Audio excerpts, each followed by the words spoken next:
What's up, everybody? So this is the prime piece. You know, we got Optimus Primal, Rodimus Prime, and Optimus Prime.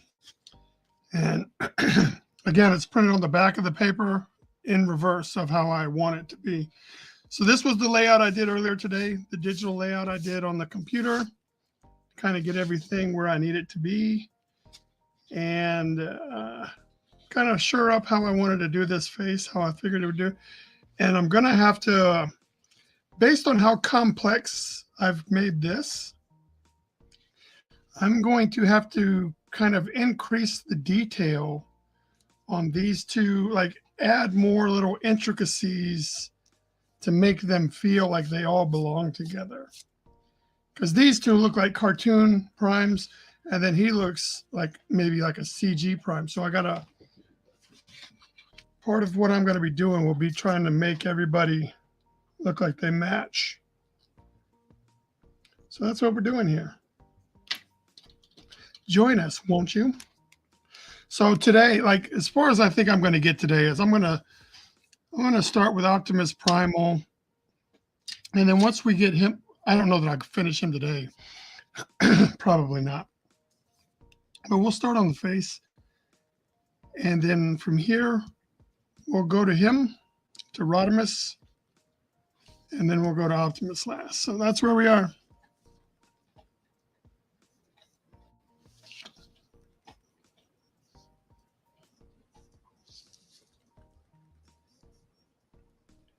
So if you have like if anybody wants to, nobody's watching. I don't give a shit.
Somebody just sent me a message request. What does that even mean? Like, why are you sending me a message?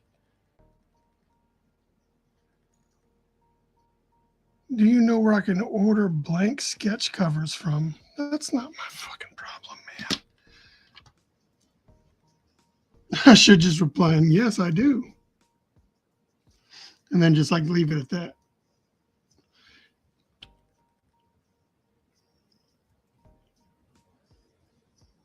Yeah, one thing that I'm not a fan of is like asking for help when you've done zero on your own. Like I don't believe that there's no way that you can't find sketch how to find sketch covers with just a quick search. Like it just doesn't make sense to me. So it just irritates me. All right, how do I want to do this forehead?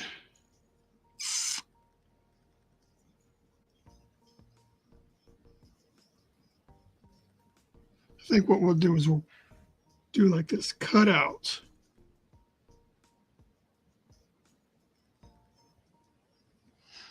Like that.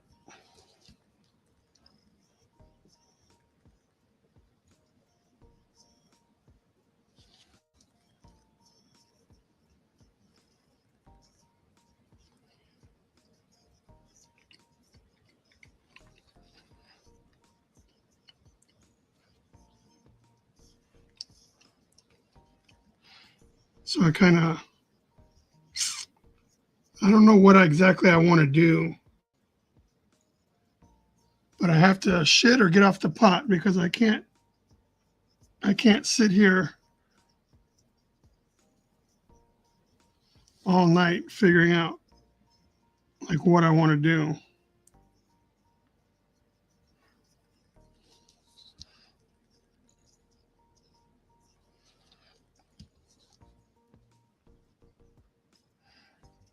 What's up, Hal? I'm doing all right. I just finished watching wrestling, Michael. So I think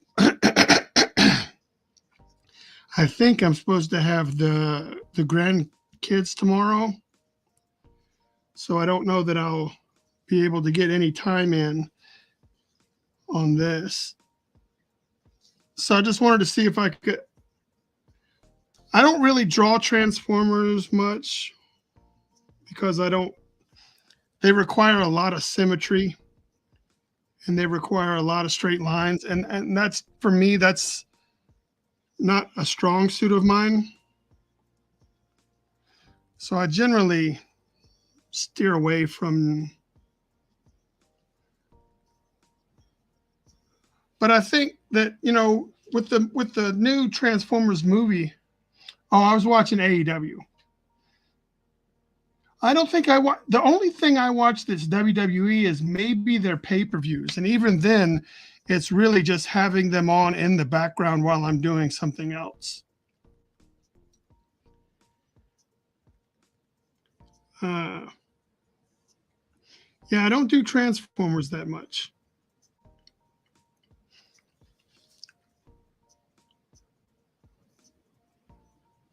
But I didn't really get any drawing done today. I did do this layout, which required a lot of work because of the straight lines and the symmetry and trying to figure out what I was going to keep and what style I was going to use. I mean, I definitely, for Optimus Prime, Optimus Primal, I do want to kind of capitalize on the movie look a little bit. I don't want to. I like the robotic gorilla version as opposed to him just being a regular gorilla, like in the Beast Wars cartoon. I think he was probably just supposed to look like a regular gorilla in the Beast Wars cartoon.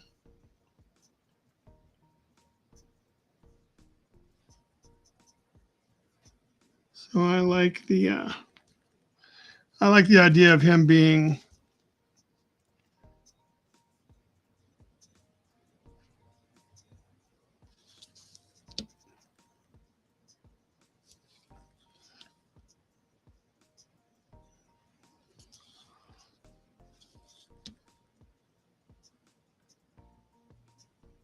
And I figured make a cool print. Like I don't have any transformers. So like I want to try to make sure like any shows that I go to coming up, like it's going to be new territory for me because I have fully embraced the fan art stuff, and that's not something I was doing a lot. Yeah, thank you, man. We'll see. But I don't want to. Oh, let's see if we can zoom in so that way, you know. I I've really embraced the fan art thing, which that's the only way that currently that I can find to be profitable at conventions. I just I haven't done enough comic book work for comic book people to care. And like they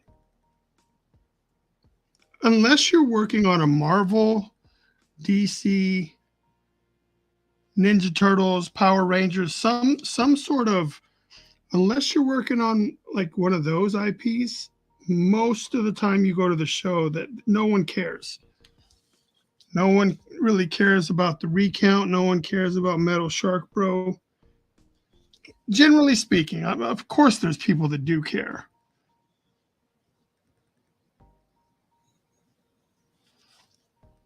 But the majority of the audience that's coming to those conventions have never even, may not even know that independent comics exist.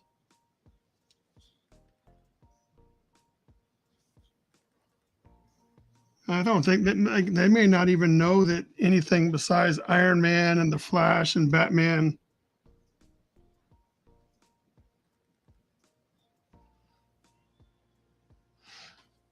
So I think I figured out what I'm going to do. Well, where I was going with that is like so I've had to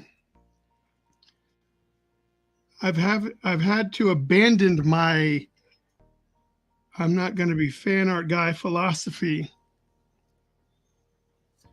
and I've just embraced I'm going to be fan art guy that also has comic books if you ask. Like if you ask, I'll break out the comic books for you, but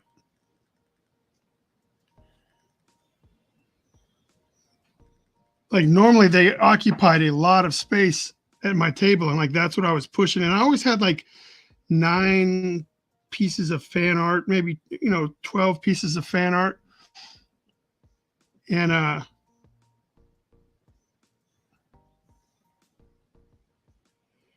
that was just to like get people to the table that. But I didn't want to be fan art guy. But now I am fully into effort mode. I'll be fan art guy because I need to get paid, and not in a selfish way. Just like if I'm going to continue to make content, like if I'm going to continue to make Tampon Man and Applicator Boy and stuff like that, like I'm going to have to, in order to pay for those ventures, I have to, I'm going to have to get some fan art money.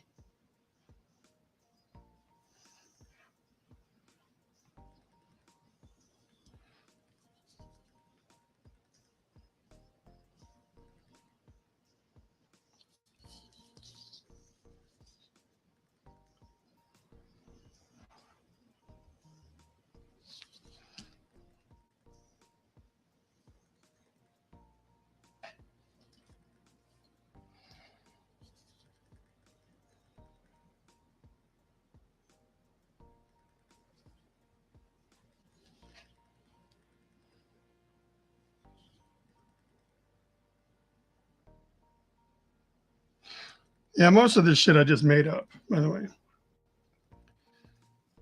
Like, I don't.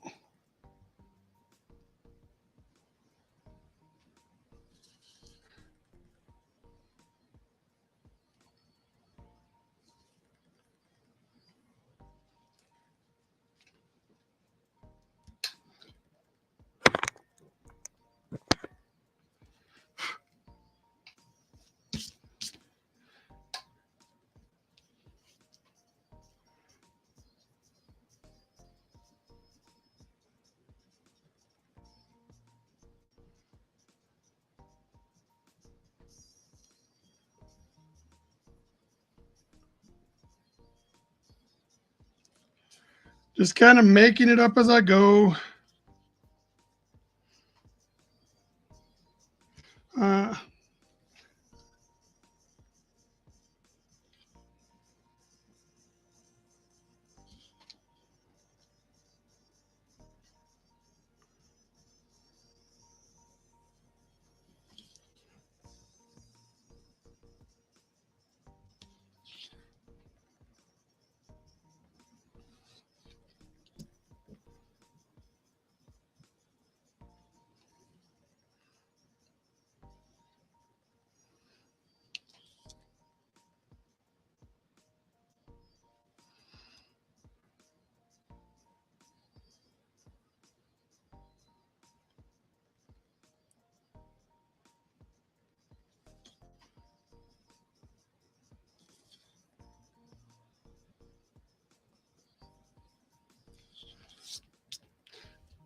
I think when I do this, like the heat starts to warp the paper from this light bulb, even though it's one of those like ones that's not supposed to grab heat.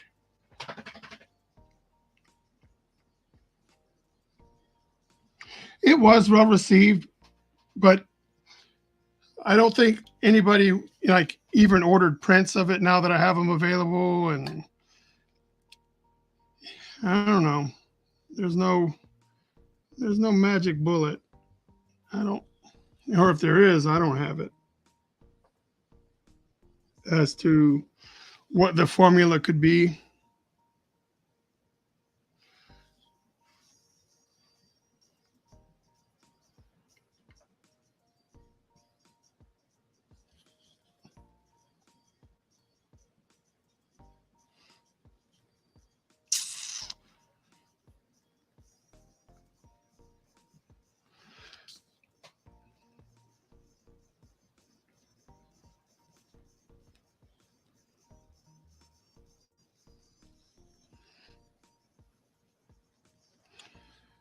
All right, we're getting close to just doing the face.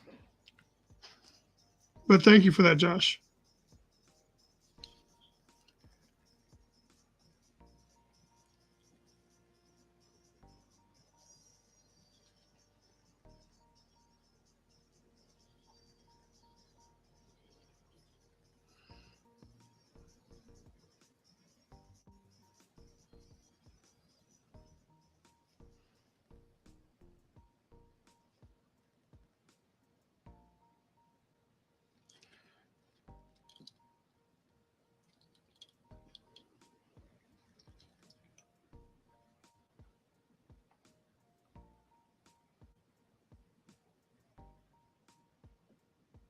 But yeah, I think you, let's just say, I think you can post the link to your store on their page. On who's their page?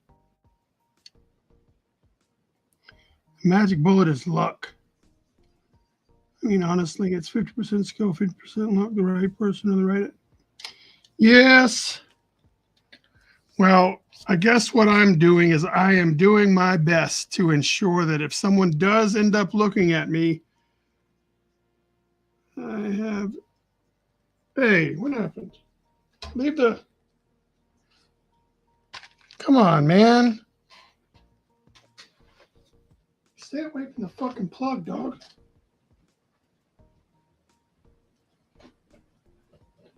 I don't know why that thing is so hot.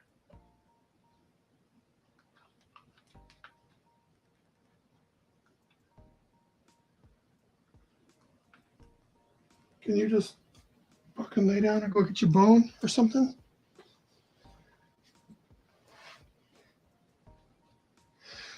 Oh, even though it's probably the right thing to do, man, I don't join groups anymore.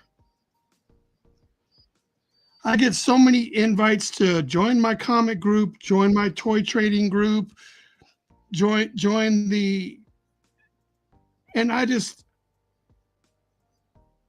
want all that shit in my feed. I don't care about the next waffle or whatever the hell they have going on. And it's irritating to be part of groups that I really, I'm only there for work. And I'm just like, I can't do it. Because then as soon as you join those groups, and this happened to me recently, like as soon as you join those groups, you start getting those fucking everyone post at everyone. I've got this new fucking variety pack of comic books you could order. And then I feel bad because the person that invited me to the group or whatever was probably genuinely like, oh, Bryan, this would be a place where you can try to make some money. Like they try to be helpful about it. And then when I get there, it's just like everyone, everyone, everyone, everyone. And I'm like, fuck, dude, I can't do this.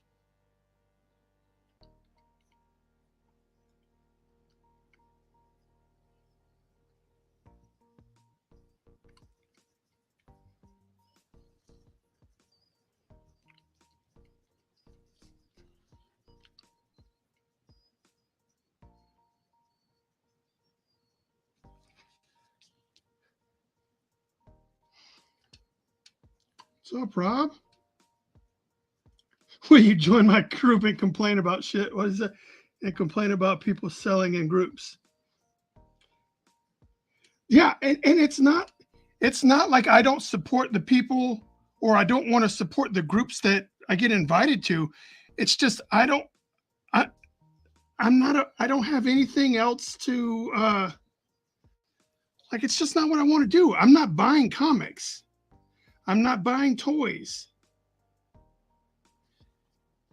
And then I'll take a look at some of those groups where it's like independent creators, Creators Unite or Indie Comics this, Indie Comics that, and everything. And you look at those things, and the only people, like you can look at every post in that group, whatever group, in any group that I'm referring to, they're all similar. And all these independent creators have posted links to their Kickstarter or links to their order my shit from Diamond, all that stuff. That's all there.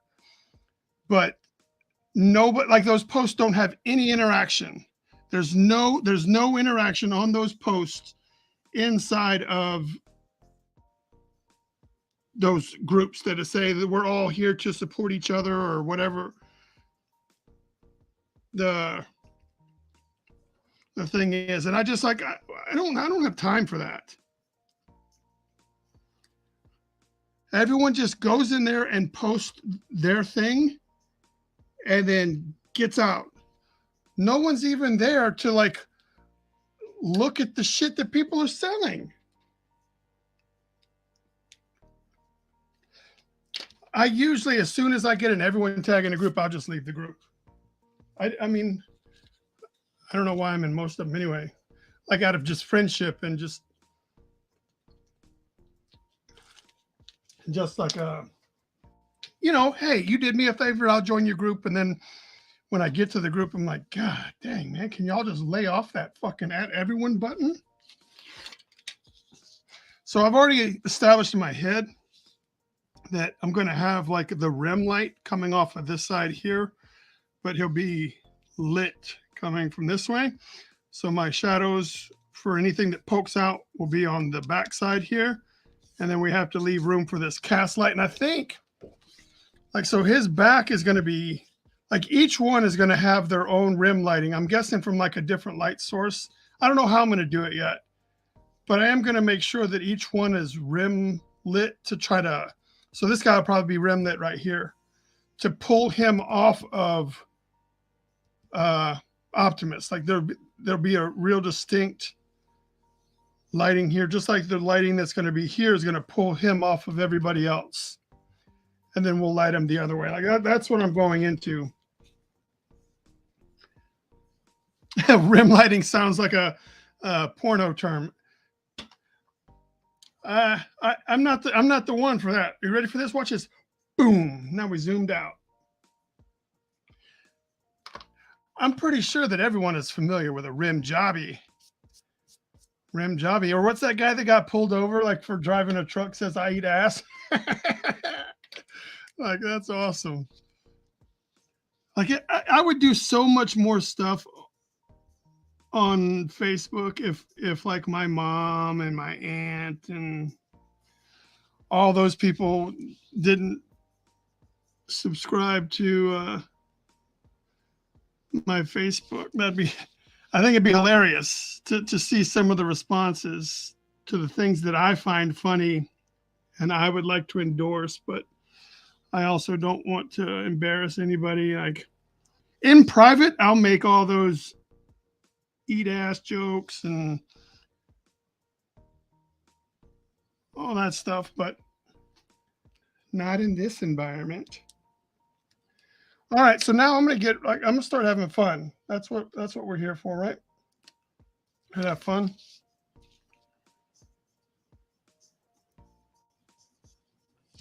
Just go right in. Go right in, man. Go right in for that rim lighting. Not the rim job, but the rim lighting.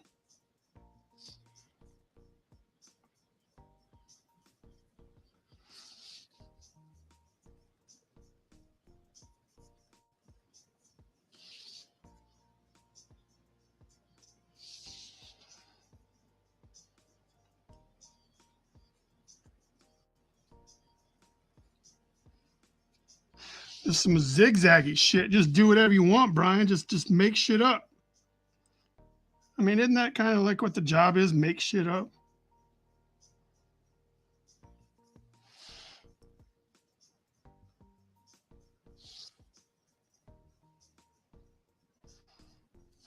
I'm listening to some Big Pun right now. I think Tampon Man cleared you, buddy. I'm just writing and hanging out. By the way, we just got the Dog Days cover out early next year. Right on, man. I've, you know what? Oh, well, Travis is writing, so I don't want to talk to him right now. I'd like to ask some writing things, but if you're actively writing, then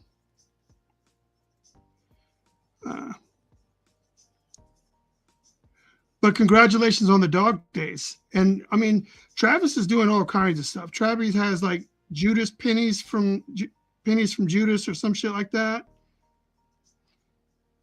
Apparently Travis got picked up to do a one shot for somebody. I mean, I fancy myself a writer as well, and I'm trying to get in that space.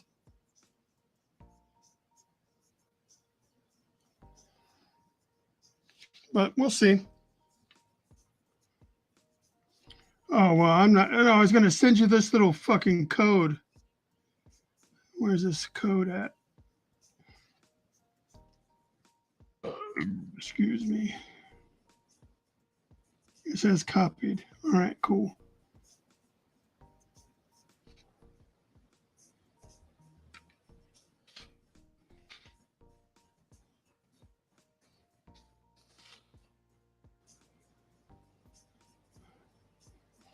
I know that Rob won't take advantage. Rob says he's not photogenic.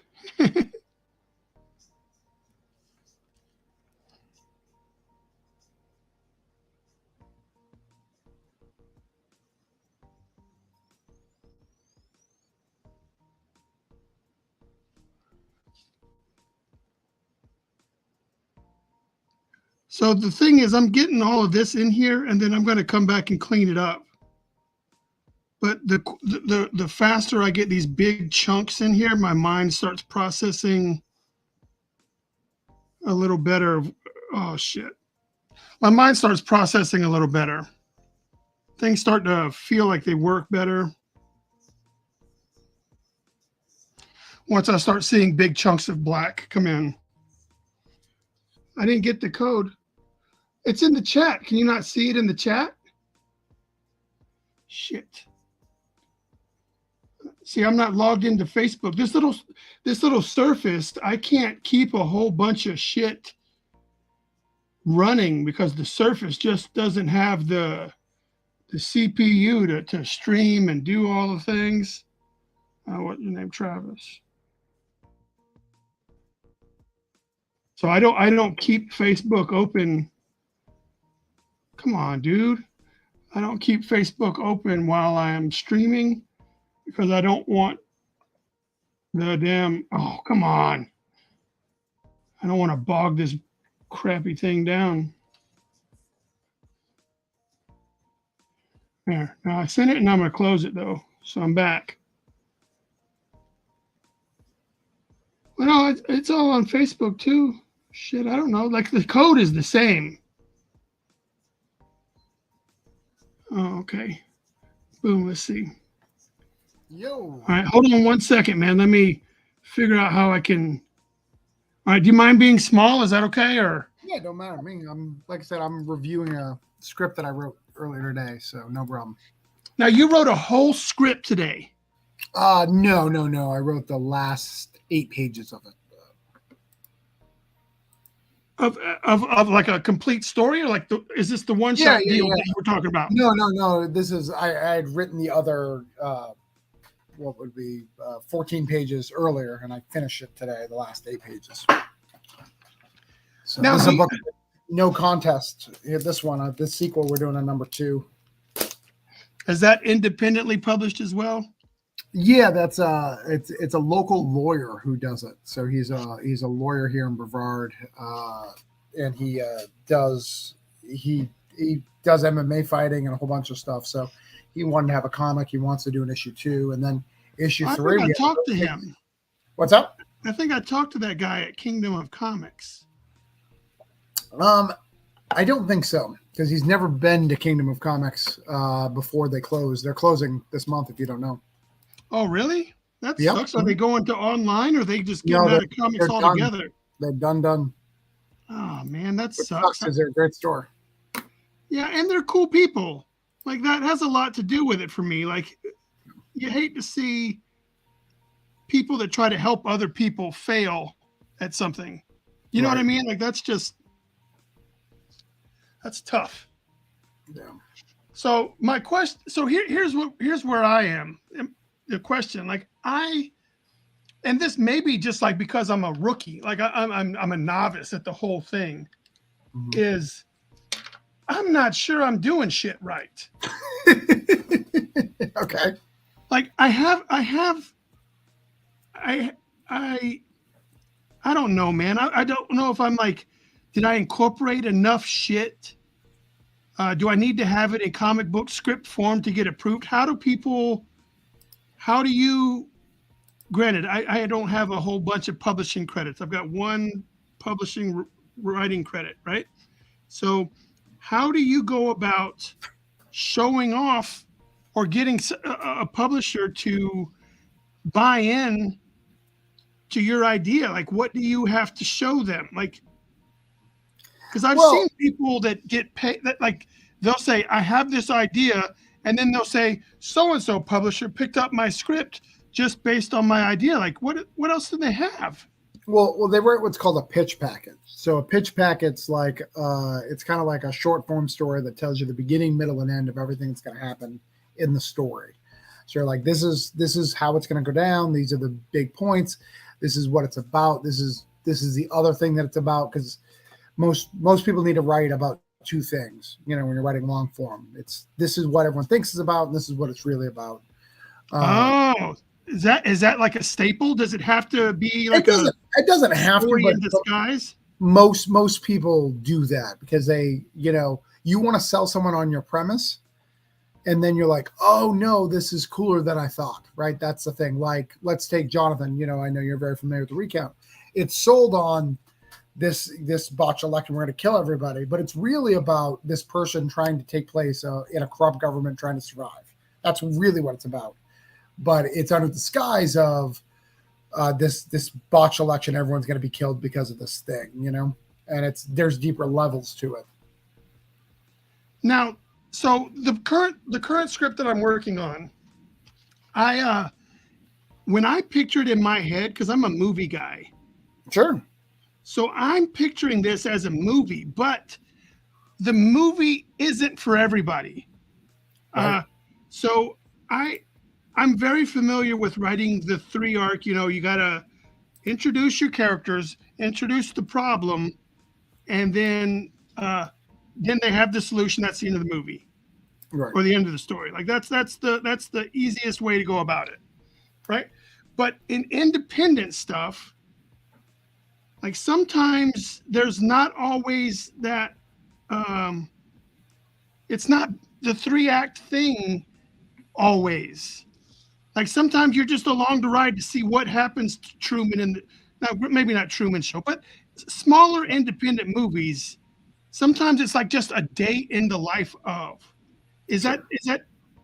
Do comic books do shit like that? Not really. I don't read comics. Yeah, I know. We've talked about it.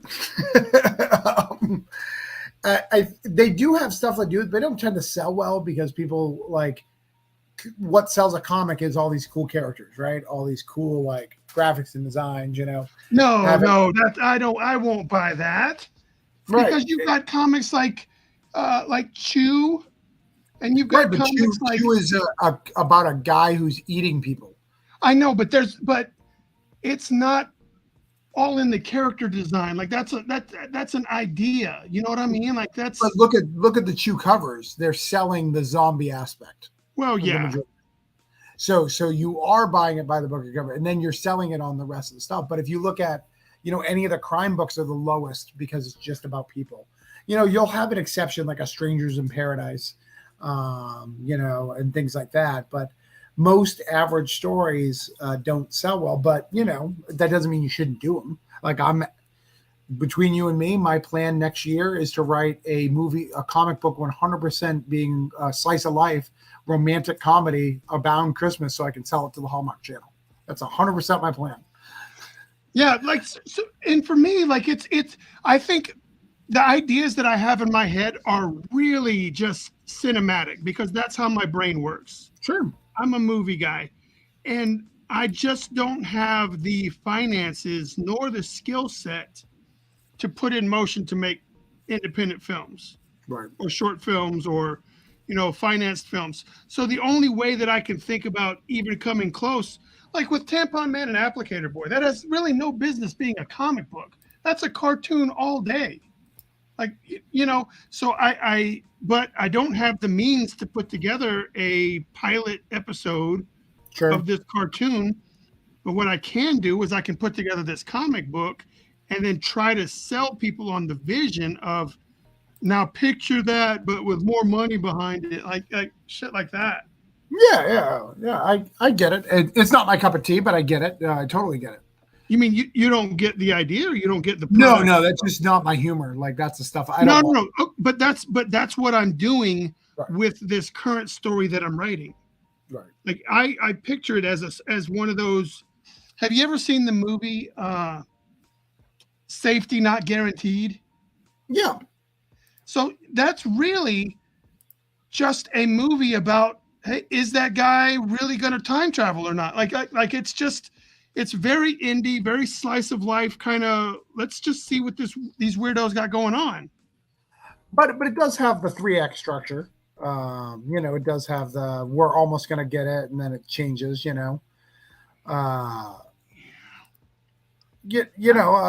but that's the other thing of that is, it's a romantic comedy. So the romance is more important. The time travel stuff is secondary to the romance, Yeah. Well, but what I'm saying, okay, so like Peanut Butter Falcon. So Peanut Butter Falcon, that was really just watching Huckleberry Finn kind of Shia LaBeouf and the other guy on a road trip to get him to be a wrestler.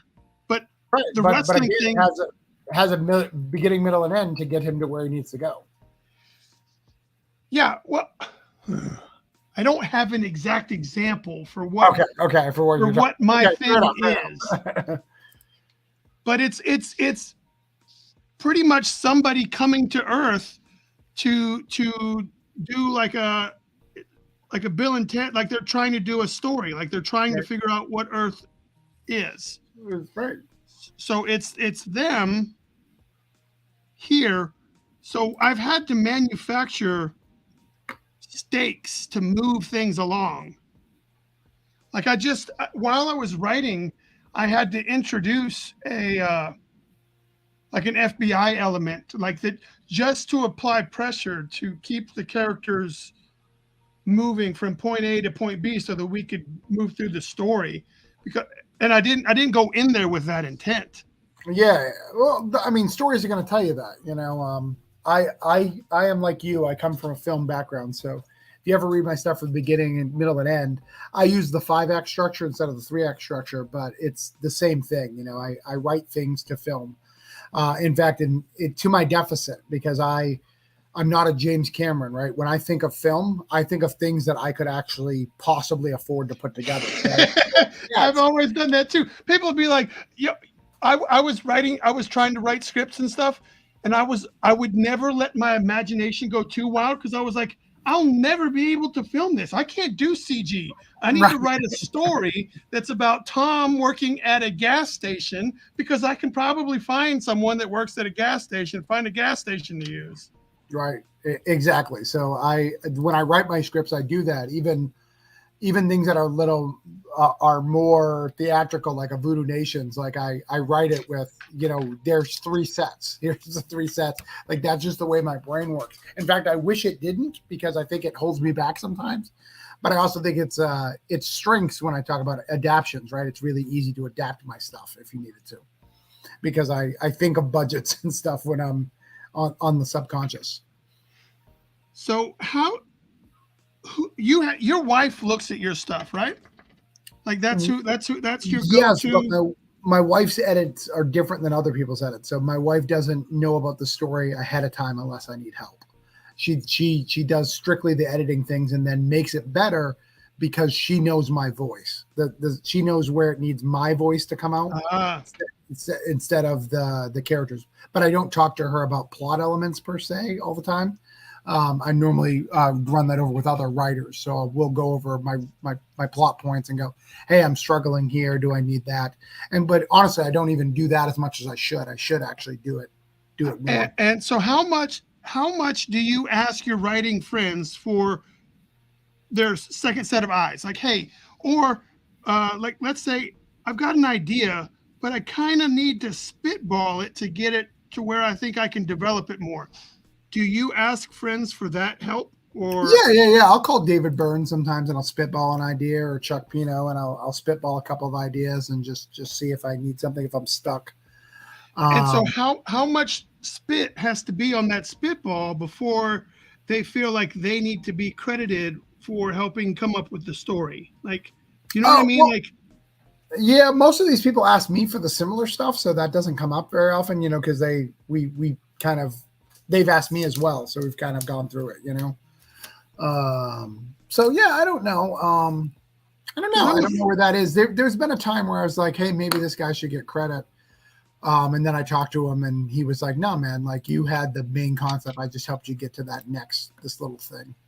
But that's only happened once.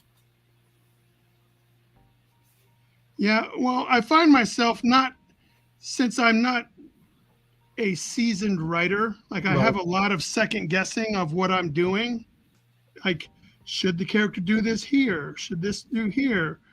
And then I don't want to bring anyone else in on it, because I don't want to have to say, oh, also, this person, and all they did was like tell me that the girl's name was going to be Sue, because or something crazy like that.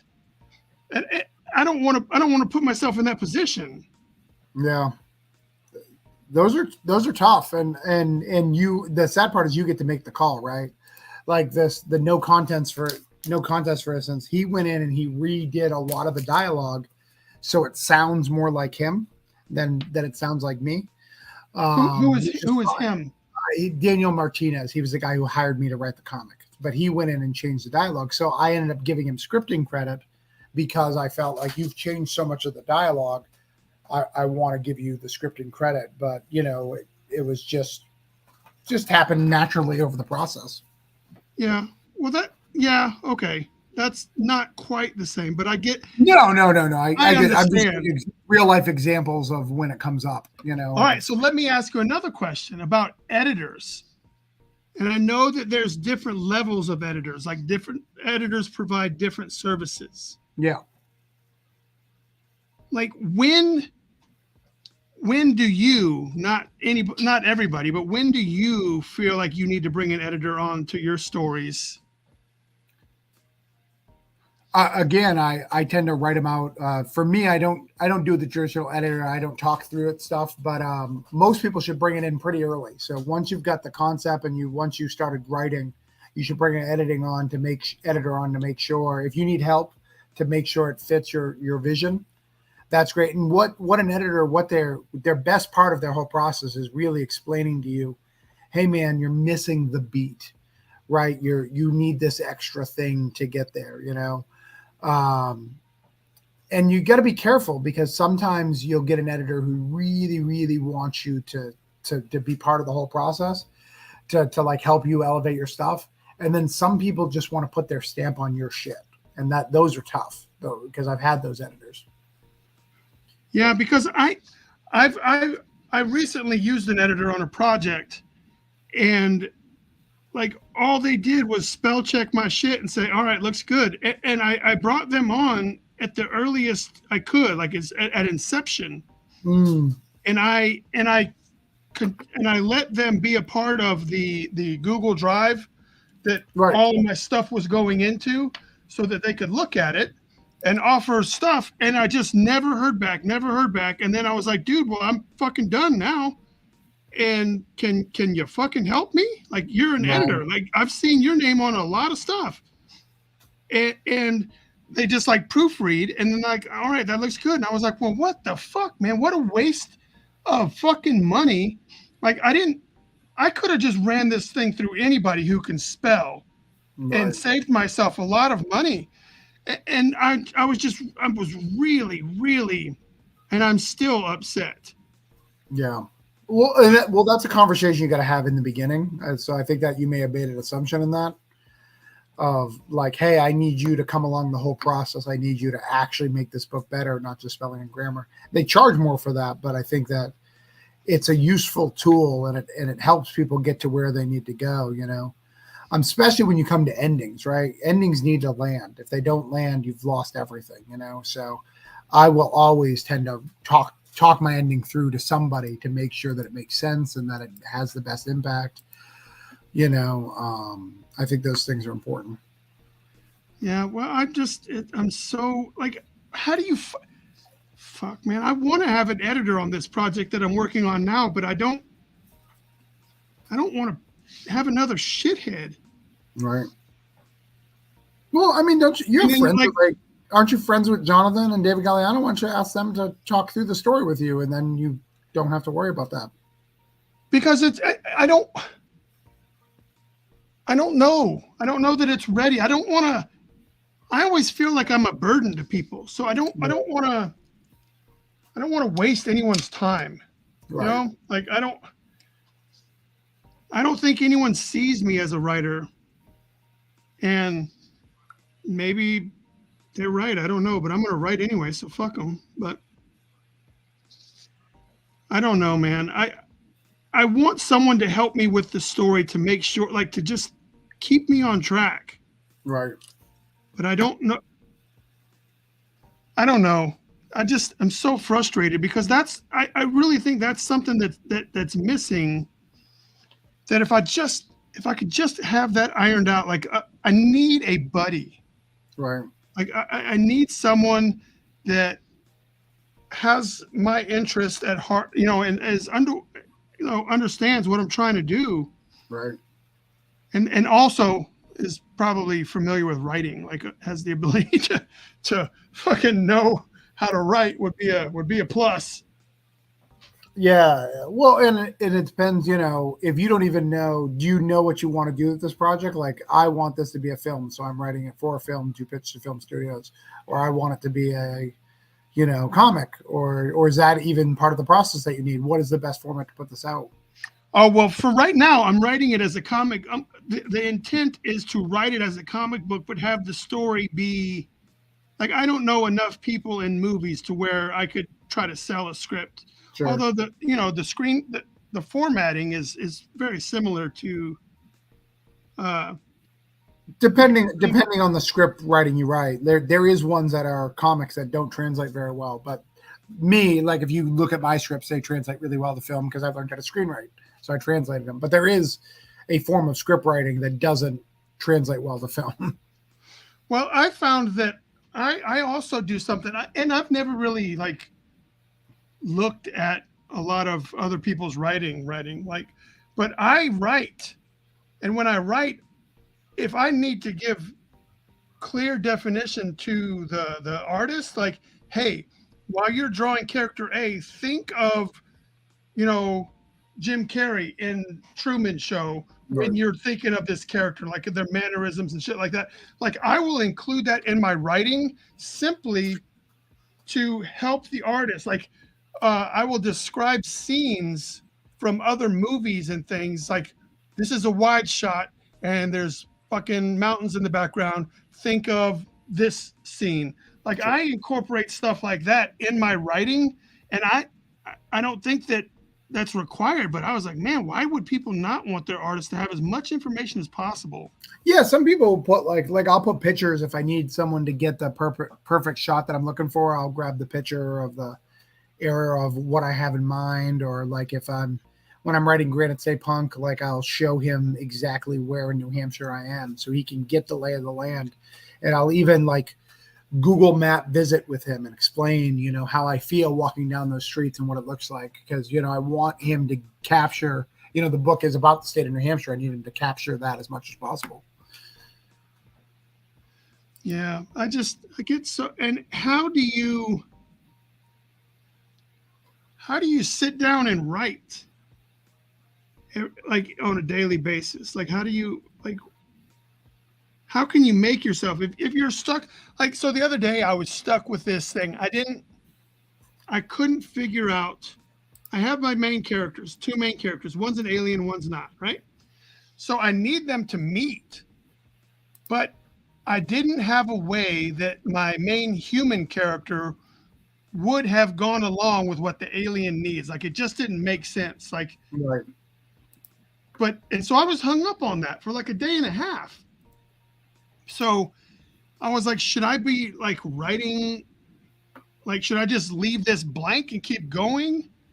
Well, I write a beat sheet. Are you familiar with a beat sheet, like a page sheet? Here, I can show you. Well, what I do is all of my stuff is just bullet points right now. Like, I'm at the bullet point stage. So everything is in my document. Like, this happens. Now, I'm not writing dialogue, but I know, like, Sure. I think it's probably similar to what your beat sheet is. It's like, these are things that need to get accomplished. Well, I do a breakdown. So, like, for instance, I'll write page 1 through 5. Like, I'm reading one right now. Fighters are filling into the gym looking for help. Daniel's looking at the contracts and finding loopholes to get Bruno. So I'm not writing out the script. There's very basic information there, but it's enough that I need, and I know how many pages I need to accomplish that task. And then I'll break down. I'm doing what that is, except I haven't broken it down into pages yet, because I don't know what I'm going to do with that. So I don't want to restrict myself to a page count at this point. But see, if you can get to that, it's going to be helpful for the next part, because whether or not how they get together, you'll figure that out when you start writing it, because that's just something natural that happens, because your characters will come to life. Your characters will go where they need to go. They'll do the things they need to do.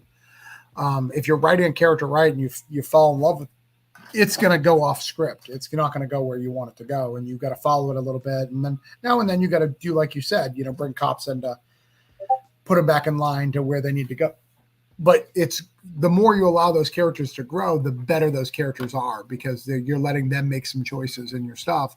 But if you have like a page breakdown, and again, you don't have to dictate how many pages, it shows like, oh, they're going to get past this point. Like, I don't know how they're going to meet, but I know they're going to get past this point because I've written out page 10, 12, and 13, and they're already together, you know? Yeah, I don't know that I without going into the story completely, like I don't think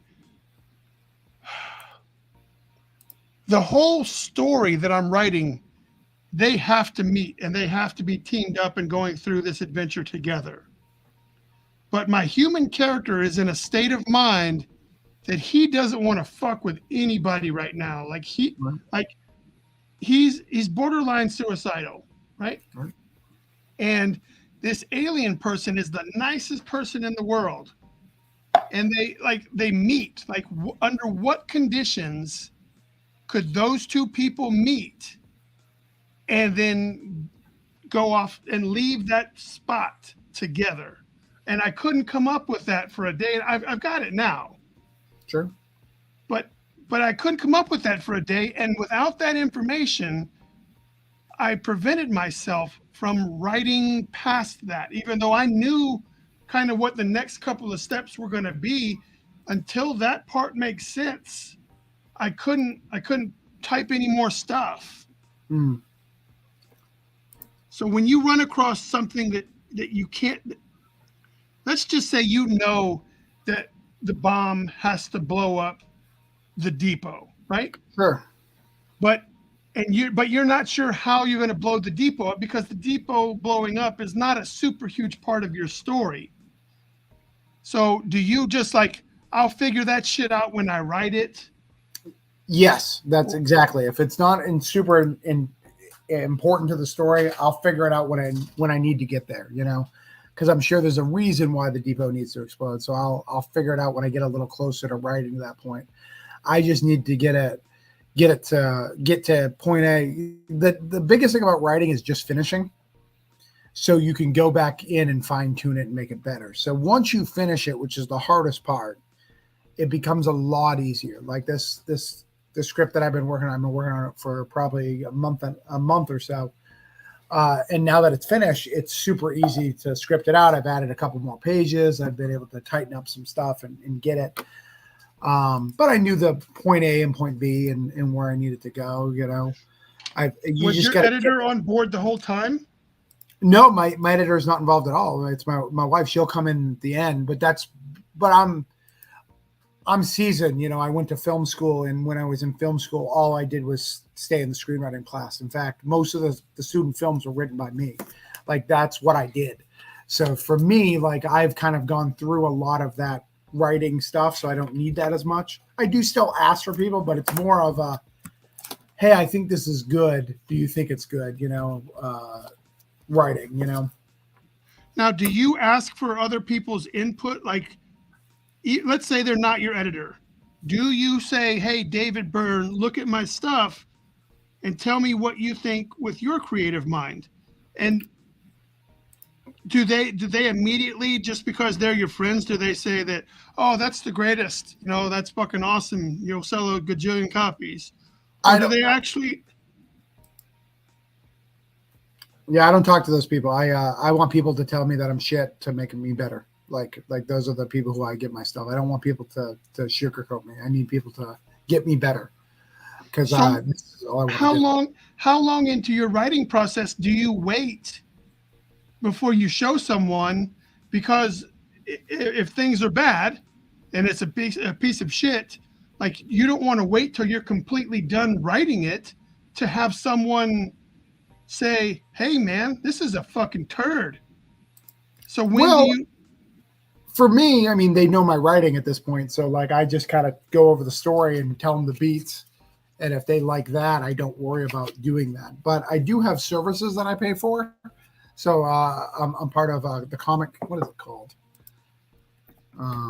Comic Experience. So in there, if you put your script up, you're going to get feedback from 5 people, and they're going to give you full script.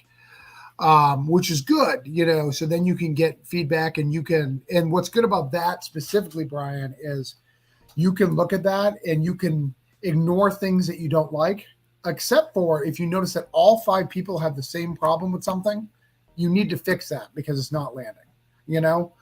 But you can ignore things that, oh, just this one person said, all right, I don't need to do anything about that. I like this. But the ones that, you know, are coming up over and over again, those are the ones you got to deal with. Okay, so let's say you have a brand new idea, right? You got this brand new idea in your head and you want to make it into a script. When do you tell your friends this idea to see if they also think that it's a good idea, or do you just fucking dip your balls and go in? I dip my balls in first before Wow. because I want to feel it on the paper, and I want to feel if I get excited about it. You know, because if I'm not excited about it, and there's been scripts like that. I have a story called "The World Ended in 2012."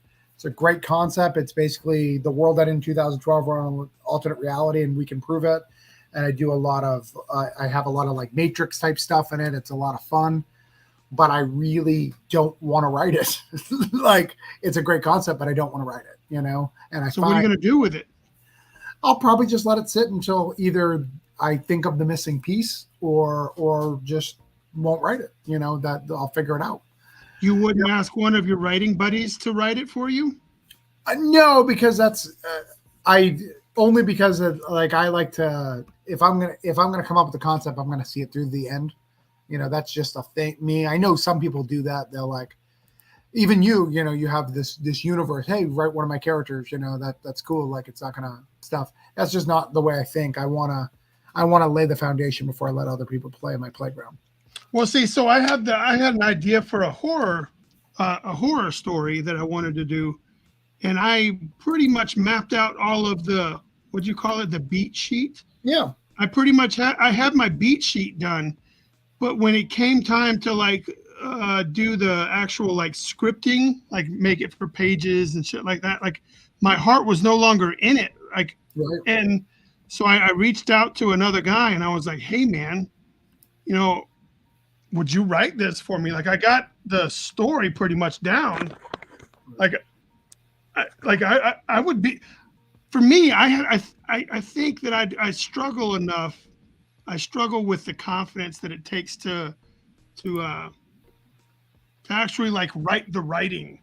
But I Right. think that it might, like, the idea and the story that I've created is solid. But I think translating that into actual like actions and panel designs and that type shit may be lacking. But I think that my stories are pretty fucking okay. Okay. But so I don't know, like, I don't think a lot of people are doing that unless you're like a publisher and you can work for like Black Box. They're paying people to write their shit. Mad Cave was paying people to write their shit. Like, I don't have that. You can do it. Well, I'm not built like that, dude. I don't make any fucking money doing this shit. Yeah. That's a hard thing to do, you know, because and then some writers don't like to do it because, you know, many a times when I've written other people's stuff, you know, they come up with the basic concept and then I'm creating the universe. I'm not saying that that's your situation, but that's happened to me a whole bunch of times where I'm really making this book. You came up with a small concept and you now get, you know, higher billing, higher credit, and I have to do the heavy room, and that's part of the deal, right? You know, especially if you're working out like I wouldn't do that. I would want to be involved with the story creation process. Like, once I get, like, I would give you the bullet points, not you personally, but the person. I would give the person the bullet points and say, hey, this is where I am, and this is where I was trying to go, and this is what I was trying to do. And then, like, if they felt the need to, like, they would say, Bryan, like, I wouldn't want to just not be involved past then. I just don't know that I can be the one that puts the pen to the paper, Right. but I can be involved. I don't want to put it all on the other person. Yeah, and I agree, and I think that there's some stories that you have a great idea for, but you're not the right person to write it. Like, you're like, this is a great concept, but this isn't my cup of tea, right? Like, if I had an idea for a manga, I'm not going to write a manga. I wouldn't do it well, I just don't think I have the confidence. Like, where does that come from? I think just experience, and for me, it's reading comics, reading so many comics. I know the beats. I know what I need to accomplish in the comics. I know how to do that. So I have very confident that if there's anything that I'm educated on is comics in the way comics need to be formatted, the beats that they need to do. Like I take the Pepsi challenge with almost anybody. I also know my dialogue's good. That's where my strengths are. Like a lot of people comment on my dialogue, but where I'm weak is when I write the scripts. I write scripts very loose. So I'm always afraid, like if I went to Marvel and DC, I'd have to like tighten up my scripts where I like to give artists a lot of freedom. Okay, well, can you give me an example of what a loose script, and then also give me an example of what a tighter version of that same idea would be? Sure. Let me grab something from this no contest. So here's panel 3. Daniel's pulling up to his office. We see him looking out the front windshield, and we see a bunch of the waist of large men with six packs walking around, intimidating. So what I would write if I was writing a deeper script, if I was writing for Marvel DC, I would say, come from a window side view, a front window side view. We see an open parking lot with a bunch of large muscle-bound men.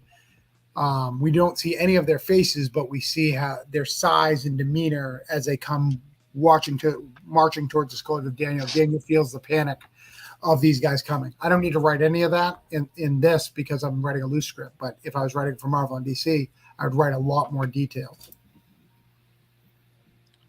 Okay. Well, then maybe like you think that there's like a medium version in between those two? Because I think my style would fall in between. Like I wouldn't, unless the scene actually like dictates like a specific, I need to make sure everybody's looking to the left so that when something comes later, you know what I mean? Like unless something major happens, like I won't be that specific, but I do like to be specific enough to where you don't have to think too hard. Right. Yeah, I think there's absolutely a medium. Just, it depends on who you're writing the script for. If I know the artist, I can write a little loosey-goosey. If I don't know the artist, I can't write loosey-goosey. So like when I write a first script, it's very, very detailed, and then I loosen it up based on, the style or whether or not I need to how many questions they ask me throughout the process, All right. And so no one has ever told, like none of your friends have ever told you that your dialogue isn't good, or that, like you said, that that's something that you excel at, right? Yeah. No, a lot of people have told me that my dialogue's good and that's what they read. That's what they like about it. They'll tell me lines and stuff like that. So nobody's told me it isn't bad. I'm sure people have told me individual lines are bad. Well, fuck that. That's going to happen. Yeah. Like individual lines, like in my Granite State Punk, I say effing on the first page instead of fucking, but I use the full F word throughout the book. And they say you start off very pussyfooting, and this is a punk rock book. Why are you doing that? And like they were absolutely right. Like that's something I changed. So when it comes out in Scotland March, that'll be changed because we're trying to fix that. Yeah, fuck, man. I want to put myself in a position to be able to write for other people's stuff and just have fun with stuff that I didn't have to put all of the thought into. You know what I mean? Like I don't want to have to create every world that I write. Right. Which I guess that's the ultimate dream. Like that's the reason like you write you write your stuff and you hope one day that they'll come and say, "Hey, we'd like you to write Batman." You're like, "Fuck yeah, I'd like to write Batman."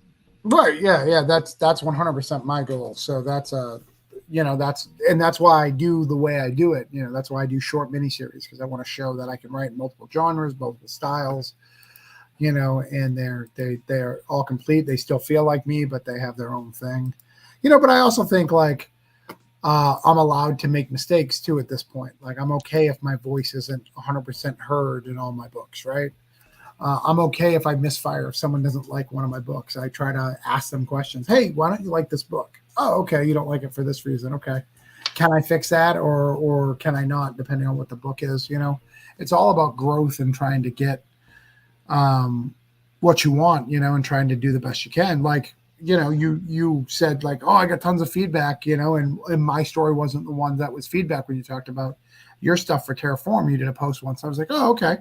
All right. So my story didn't land in that. All right. What do I need to do differently if I was writing that story again? So I think about that. And sometimes I even write it out. For practice, sometimes I'll take my favorite comic book stories and take it apart and rewrite it so I can see how they did it.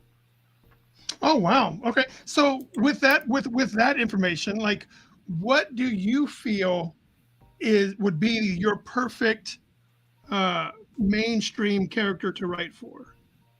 I'd like to write Gambit. I think Gambit would be a good fit. I think Gambit is a top tier character that they haven't accelerated. I wouldn't say top tier. I think Gambit should be the same level as Constantine for DC. Okay. And I don't think they're on the same level, but I think they could. Like, if I was writing Gambit, one of the things, the first thing I would do is I'd have him cheat on Rogue. There's never been in superheroes, as far as I'm aware, someone who cheated on purpose. Like, they've accidentally cheated, but like actually intention was to cheat.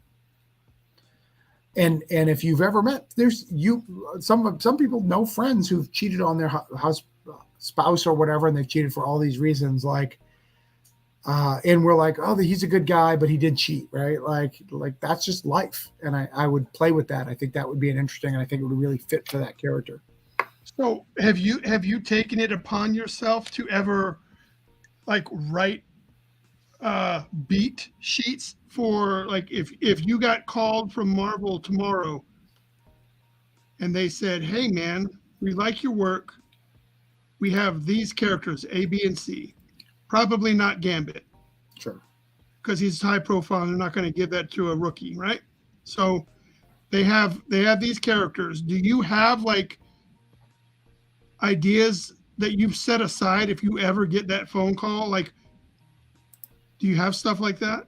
Yes. Yeah. I have a folder of like 20 or 30 Marvel characters and 20 or 30 DC characters. Like, if I had that call of pitches that I could make.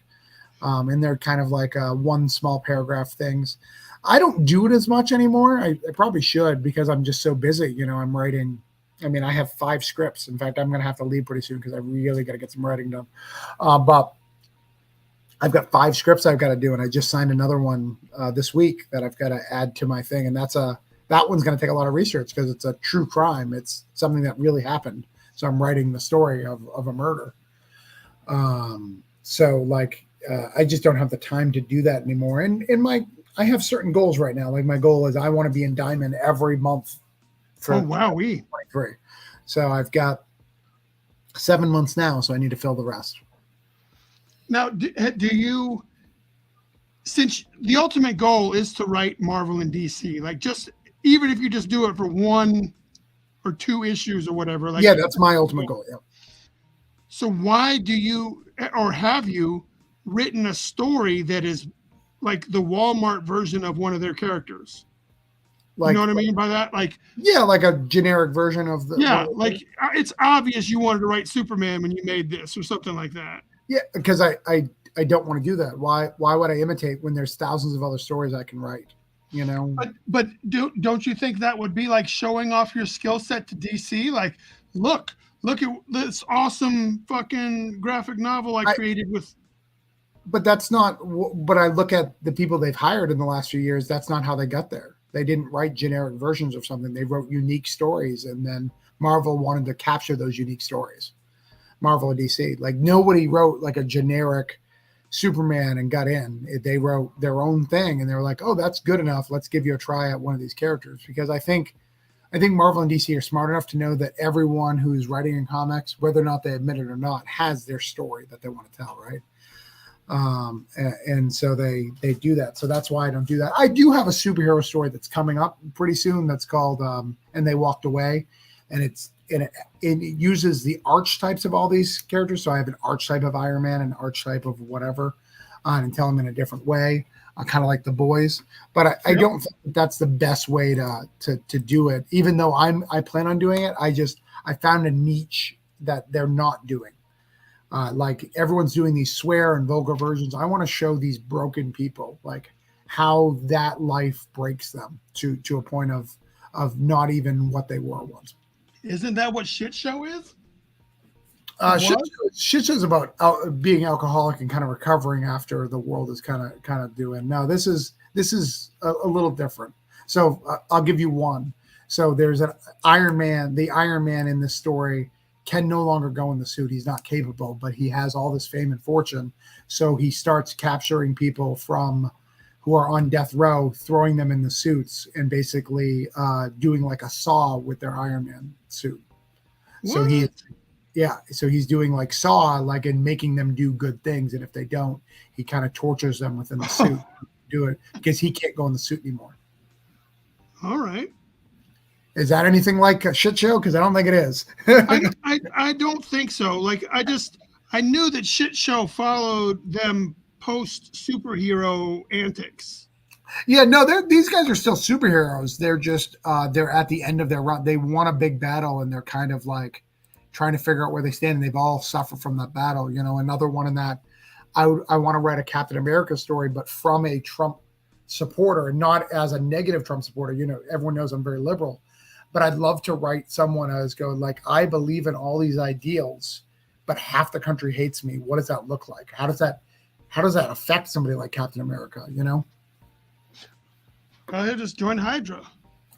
well, but I that's what I don't want to do. Is someone who really loves America and loves these ideals, and he was born at a time where the things that they're saying is right. You know, these Christian beliefs need to be forced. You know, that's where he comes from. Like, how does he reconcile that? You know, I think there's an interesting story in there.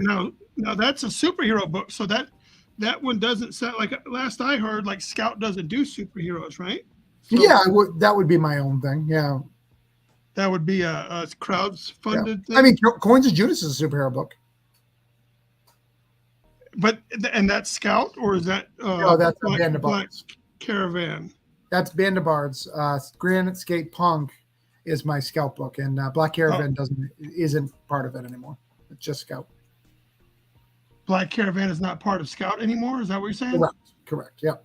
Oh wow, I did not know that. Yeah, that's starting January 1st. So it's not technically fully in play. I think we're allowed to talk about it. So hopefully I am. If not, hopefully nobody's listening. Yeah, I don't think that anyone's running to the dirt sheets and like, oh my God, I got to buy Black Caravan stock because they're going, whatever. Well, I'm glad that you got whatever you needed out of it, right? Yeah. I got my book, and I'm really proud of Granite State Punk. I think it's the best thing I've ever written, so I'm excited and be able to do everything I need to do. So everybody, like, Granite State Punk is out, right? The Kickstarter is versions out. The Scout version's not until March. But have people? What have people said about it? Like, they say it's my best work. They love it. They're like, I've had so many phone calls of like, oh my God, this is the next level thing. Oh, right. And it's the book that I wanted to write. It's, I've been writing a lot of things that so my grandmother died when Granite State Punk, right before I came up with the idea. And I had a bunch of money so I could hire exactly who I wanted to do the art in the exact style I wanted to do the art. A lot of the stuff that I do now, I make concessions for cost, just like yeah. So that one book is done right, and then because of that, I was able to do the second one, done right. The second what? The second Granite State Punk. Yeah, I did a second one I did 2 in 1 year, which is not normally what I do.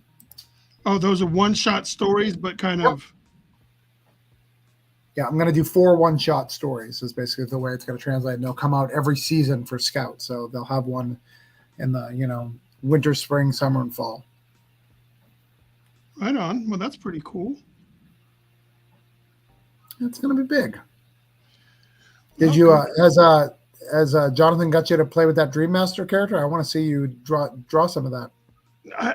Dude, when Jonathan got on with the black box, I was like, dude, let me get some covers. Let me, tell the guy, whatever. And I think Jonathan did talk to him, and then the guy hit me. I believe like he hit me on Instagram and said, "Hey, what are your cover rates or whatever?" Mm-hmm. And I told him, "What is it, like 300, 350 or whatever?" Yeah. And I just no more communication. Hmm. And I was like, "Dude, like I he could have worked with me, but he just stopped the conversation." And I don't know.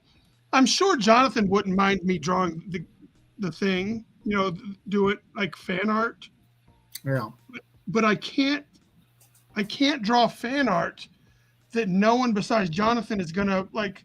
I need people to want to buy this and share these Right. things and get like. So that's why I have to do characters that I don't necessarily love them, but Right. they're popular and I think that they can showcase my work. Like I'm not a huge Transformers guy, Sure. but I don't have any Transformer fan art in Repertoire. my repertoire of stuff people can buy. So I need to go ahead and try to make this happen. Yeah. But if I were to do the Dream Master, which would be fun, like I can't do that and on my dime. You know what I mean? I But mean, no, I do think on occasion you can get a cover work from that, but I think it's probably like 1 out of 5, which is not great math. you know? oh well, dude, at this point, like I'm struggling. Like I don't know where the fucking like I don't have anything. Yeah. I don't have shit. Like I don't have anything waiting. I don't have anything waiting to be released. Like I'm just I constantly am like, hey, and how many times can you fucking scream on Facebook like anybody want to hire me for some shit? Like you look like a fucking goober. Well, I think there's a way to say it. I'm in between jobs right now. I got a couple schedules. I think there's ways to say it, but Yeah, I don't know. Like I honestly also the variant market is truly been right. bled dry. Like that's why I'm really like store exclusives are pretty much everyone's sucking the whatnot dong Sure. and Yeah. and so stores aren't really doing exclusives. So I need like fucking straight up B covers. Yeah. Yeah, I Like mean, I sold 9 from my Band of Bards book, but those were all friends. Those are all friend covers, basically. yeah. We did get some bigger guys on some of them. We got Stan Yak and we got Rich Woodall, who's great. We got who else did we get? Carmeline did one. Your buddy Michael Ratliff did one, but there were few and far between. But also that one made mathematical sense, right? Because the minimum order you could get 50, so that was really good for retailers, right? So they could get a. Oh, you're talking about through your crowdfunding? No. The publisher Band of Bards, they allow a small amount, which is great. So That is cool. So some of those stores were going to the local store. Hey man, I know that you've had trouble selling 250, but could you sell 50? Cool. All right, cool. We could do a cover. Are you interested? And so that's how some of those deals happened. I don't think they would have happened at the 250 numbers, That's cool, man. I know you got to go. But I think that's more. I actually just put you in for Coins of Judas for Volume 2 the other day because I know you draw a good-looking demon. I'm trying. I'm trying to. People seem to love my fucking nasty stuff, like the visceral stuff that doesn't have to be symmetrical. Right. Well, thank you for answering some of the questions, Travis. Yeah, and I hope your work picks up, man. Like I think you're a good artist. I think you do your stuff, and I wish I was able to do pages because there seems to be no shortage of people that need page work done. Hey, you did. I got some page work from you. What, one page? Or no. From no, you did. You did that, Cthulhu. So you're good. Yeah, but that was also like we had to pay the guy to do the layouts. Like I couldn't do I didn't do the layouts, so I was just doing me on top. And that was before I had glasses. Man, those things would be fucking singing now that I have glasses. Right. I got glasses halfway through Loggerhead and Star Bastard, the team up book that I did. Mm-hmm. Like I was struggling, and for that one I also had a layout guy. I was like, dude, this sucks, really sucks. And so I bought these glasses at like Big Lots for $5. And I was like, holy shit, this is why it's been hurting me. So halfway through the book of Loggerhead and Star Bastard, I got glasses, and you can see that I was like a whole new world had been opened up. Like it wasn't painful to draw anymore. Right. I didn't even know that was a thing. But well, I heard you may be done with Kickstarter. You're not happy man, with the fuck results? that, man. Fuck that. I've got a website. If you want to order some shit, we can just set up a pre-order. I could, because we'll take the money out right now, so you can't back out, you motherfuckers. Like, you can't do that. And then like, sure, I'll do it for a month, and then I'll make the order at the end of that month. Sure.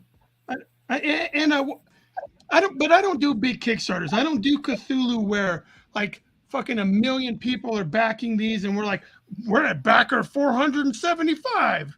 Like, I'm not at that level. Maybe that makes sense. Sure. But at my level, like, all I'm doing is throwing, $700 at Kickstarter for right, shitting on it. And part of it is also like, I was relying on some of the people that were involved to share or at least shout a little bit about the fucking project. Sure. And they didn't. And I'm like, well, right, fuck you guys. Like, why bother? Because the reason I brought you on is because you have some eyeballs that I don't have, and I'd like, so would you be a part of this? I'll pay you to be a part of this, and then when it comes time, fucking shout a little bit. And then when you don't fucking shout, I'm like, fuck you. I don't like relying on people. Right. I'm just high. Yeah. So crowdfunding can suck a dick. All right. Well, I disagree. I live and die by crowdfunding. I plan on doing 12 next year. No, that's fine. But you have the solution, or you have the ability to, like, for me, like, I can't get on Facebook and fucking chant every day. Like, I can't do that.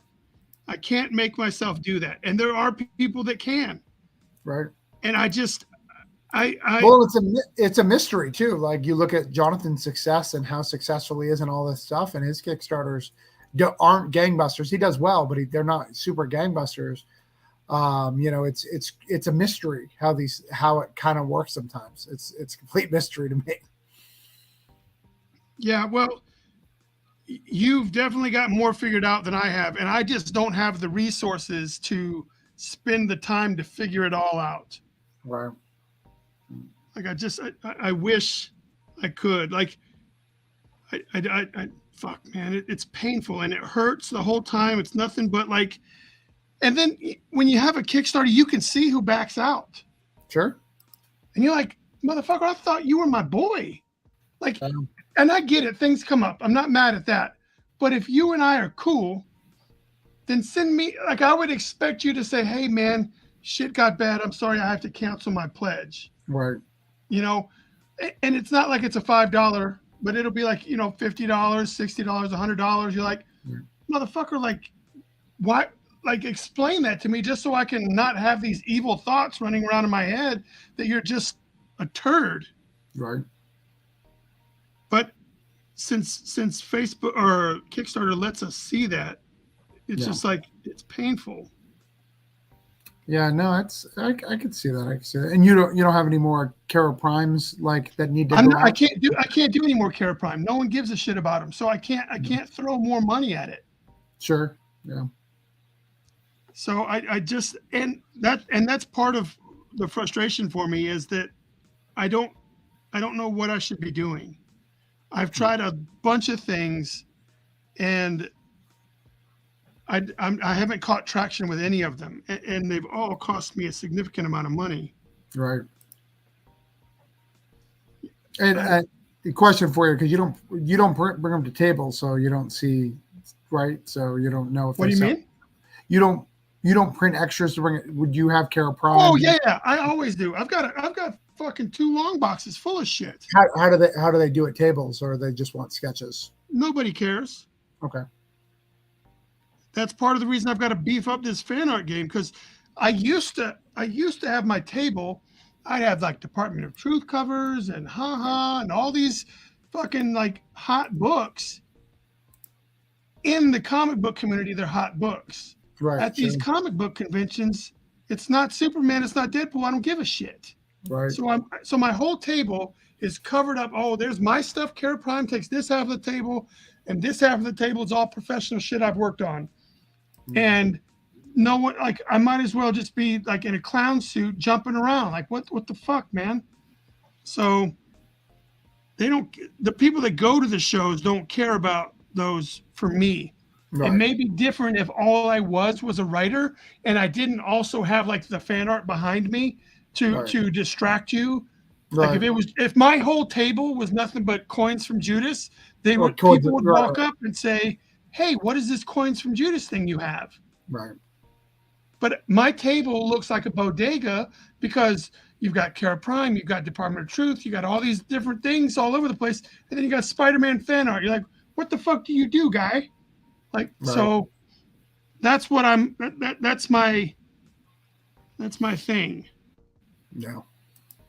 Have you ever thought about, like, I know maybe it's a thing. Like, I think if I had your level of talent when it comes to art, like, I would just I'd be like, look, man, I know I can sell this Ninja Turtles cover. I'm going to go in. How much does it cost to get us an exclusive? Let's do it. And then dude, go in and I do it. I mean, you know the exclusive game, right? Yeah, of course. Yeah. So you have to get 500 copies if you're going to do an image book. Right. 250 if you're going to do a Scout or an Aftershock book, roughly. And those are pretty much all the ones I know. And so you have to pay like roughly $3 a copy. Yeah, so roughly $3,000. Yeah, where the fuck is that money going to come from? Sure. And then I'm not going to be able to move 500 units on my own. I can prove that to you with the other 2 long boxes of shit of comps that I have that no one gives a fuck about. Right. So yes, I've thought about that, and I would love to do that just to be. But I can't afford to do Ninja Turtles. You got to buy like I think it's maybe it's 1,000. So you have to buy 1,000, and I think you have to buy like 1,000 of the A cover or some shit. Like it's a lot. Yeah. You have to buy a lot of fucking books. And what is Bryan gonna do when he's like, "Oh, I did a Ninja Turtle book, but I've got a pallet full of them in the garage"? Fair. Or well, let's back up a minute. So if you have an exclusive cover, how many fans do you like I can tell you right now, when I do a Kickstarter, I have 250 fans who will back me on anything. I have like maybe 7. Okay, so you have 7 people who are going to buy every cover that's Bryan SilverbaX, doesn't matter where it's at. Like, that's probably true, yes. I mean, I would probably, my guess at the very least, probably 7 to 20 for you, like, at least, you know. Obviously, everyone wants better books, right? Well, and the thing is, I don't have a point of reference because I've never really worked on an IP that had a huge outside of comics appeal like Ninja Turtles. Right, sure. There are people that buy Power Rangers and Ninja Turtles that don't give a shit about any other comic book. Right. So I've never worked on an IP that was strong enough on its own to get outside of comic books. Right. And they, in IDW, like, if you got a gig with them, I mean, they pay so little. Like a friend of mine did a cover for them. It was the Ninja Turtles versus Ghostbusters. Uh-huh. He had to draw all 4 turtles, all 4 Ghostbusters, both their vehicles, so the turtle van and the thing. How much do you think he got? Now, this was the B cover, or this was a store variant or something? This was B cover. Oh, wow, shit. How much do you think? What did he get paid? Yeah, what do you think? $500. What's up? $500. $500. Yeah, so, because it's the same thing. Like, I'm doing those sketch cards for Marvel and stuff. Yeah. How much do you think I get paid to do the sketch cards per sketch card? I think it's pretty cheap, but they have all various levels, so I think it's nothing. Yeah, right? But dude, I was doing it for 4 years and I maxed out at $5 a card. Wow. So they're really banking on you. Oh, you'll be so happy that you get to work on this IP that we will basically take you to the cleaners as far as payment goes. And you see it too on the quality of the cards. Like there's some people who like are ready for that next level, and some people I'm like, there is fan art better than Dude, that. Like on some of my cards are straight doo doo, but then I'm like, it's $5. Fuck off. Right. Yeah. And you really do it, you know, from what I understand, that game is you get your couple of comps and selling those, right?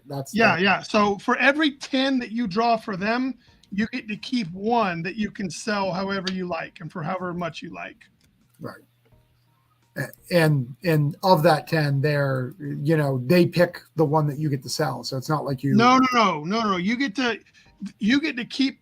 You get to do whoever you want on it. Like you turn 10. You turn 10 in, and then you keep this blank card to do whatever you want with. Right. You still just have to play by their rules. Like there's certain rules, like you can't have cleavage, you can't have guns, you can't have smoking, certain characters and stuff. So they have rules, so you have to play by those. But you can still pretty much do anyone as long as it's within those rules.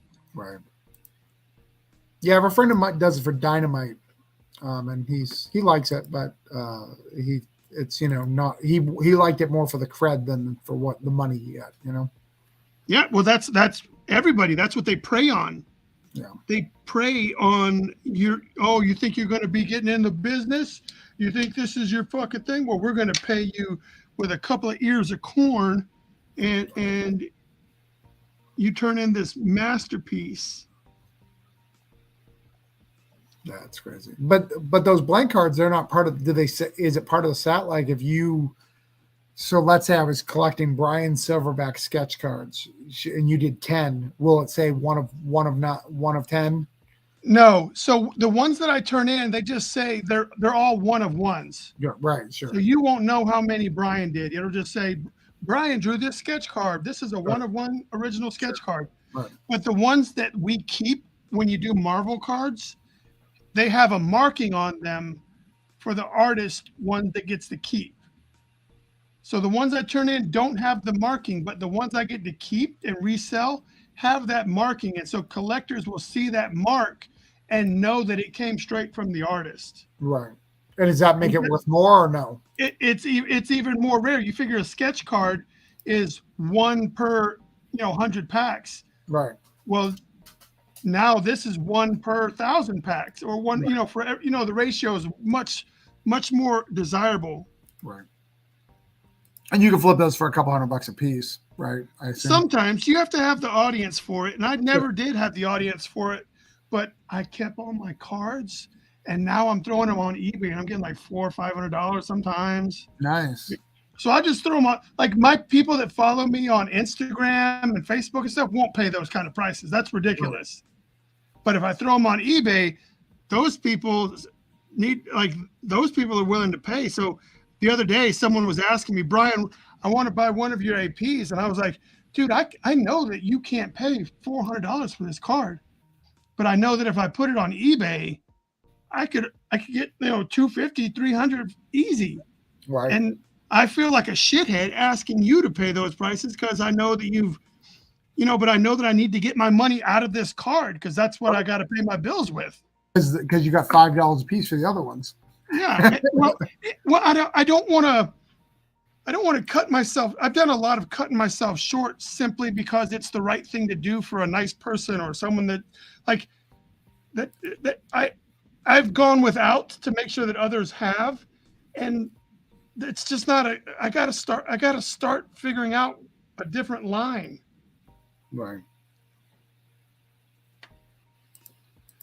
Yeah, that makes sense. It's hard too because you should always, if you see something, making those deals are good, right? Sometimes those deals are good because if you see that person can bring you someplace, but you never know that going in. So, and I'm sure you look after, you're like, fuck, I should have gave a deal there because that guy is. Oh no, I don't do that. That to me sounds, that type of dealing sounds like a little bit shady. I mean, like someone who's backed 8 of your Kickstarters and is always commenting and sharing your posts. Says, okay. like Okay. that type of thing. Not. Oh, I think they could have done something for me. Oh, okay. Okay. More to Well, the point. I meant more like not in a negative sense. Like, hey, this guy's going some places. I'm going to give him my cover's $500. I'm going to give it $400 because I need to get this deal because I know this guy's going someplace. Okay. Like Well, yes. So in that instance, yes, I do make concessions sure. because of what I deem could be leading to somewhere Yeah, else. yeah, yeah. And it's a guess. It's a guess on your part and anybody's part. The thing is that I don't want to be asked by the person to discount my shit. Right. Sure. Yeah, yeah. That's like That when means they people don't say value you. you don't want to do art for free. Like, don't do art for free. Well, I'm here to tell you that you can do art for free if you want to. Like, if that's what you want to do. So when like Danny Trejo wants to do a shirt, and he's like, I was like, dude, I'll just do it for you. So I can, like, that's me making the call to do Right. that.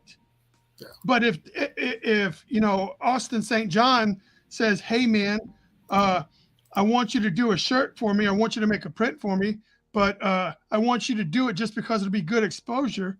You can suck a dick. Sure. Right. Yeah, that makes I sense. don't like so there are I think young artists may get thrown off with the never do art for free, or if you're good at something, don't do it for free. Right. You control whether or not you do it for free, but you never do anything for free when they ask you. And you've got to know too. Like I know people who I've offered money to for covers, and they're just like, no, I just want like a shit ton of comps. But that's because they know they can flip it. Yeah, Right. or they know they maybe they like Travis that much, and they know Sure. that you can't afford, or they're doing that because they like working with you, or whatever it is, whatever the circumstance is, it's their call. But it makes it tough too because the next guy, and that's the struggle that I have when like people give me rates. Like someone will give me a rate, like will give me your rate, 350, between 350 and 500. They'll give me that rate. They don't have your work. I don't have your portfolio, but they've decided that that's their price. And then they get very upset that I'm not willing to pay it because I'm like, dude, but I can just get the guy. Like, why would I pay you? Like, Dude, I find that so there's artists that reach out to me and they're like, well, what do you charge, Bryan? Because I'm just getting started and I need to know what to charge. And I just shake my head. I'm like, motherfucker, you're not where I am. right. Like, but I'll say, well, this is what I charge, but I everybody thinks that they're good, and no one really wants to tell people, man, you're just not fucking there, Right. because that's hard. I mean, it's hard for me. Like, if someone comes up to me and I won't lie to them, but I also don't want to be like, yo, motherfucker, you're not ready. Right.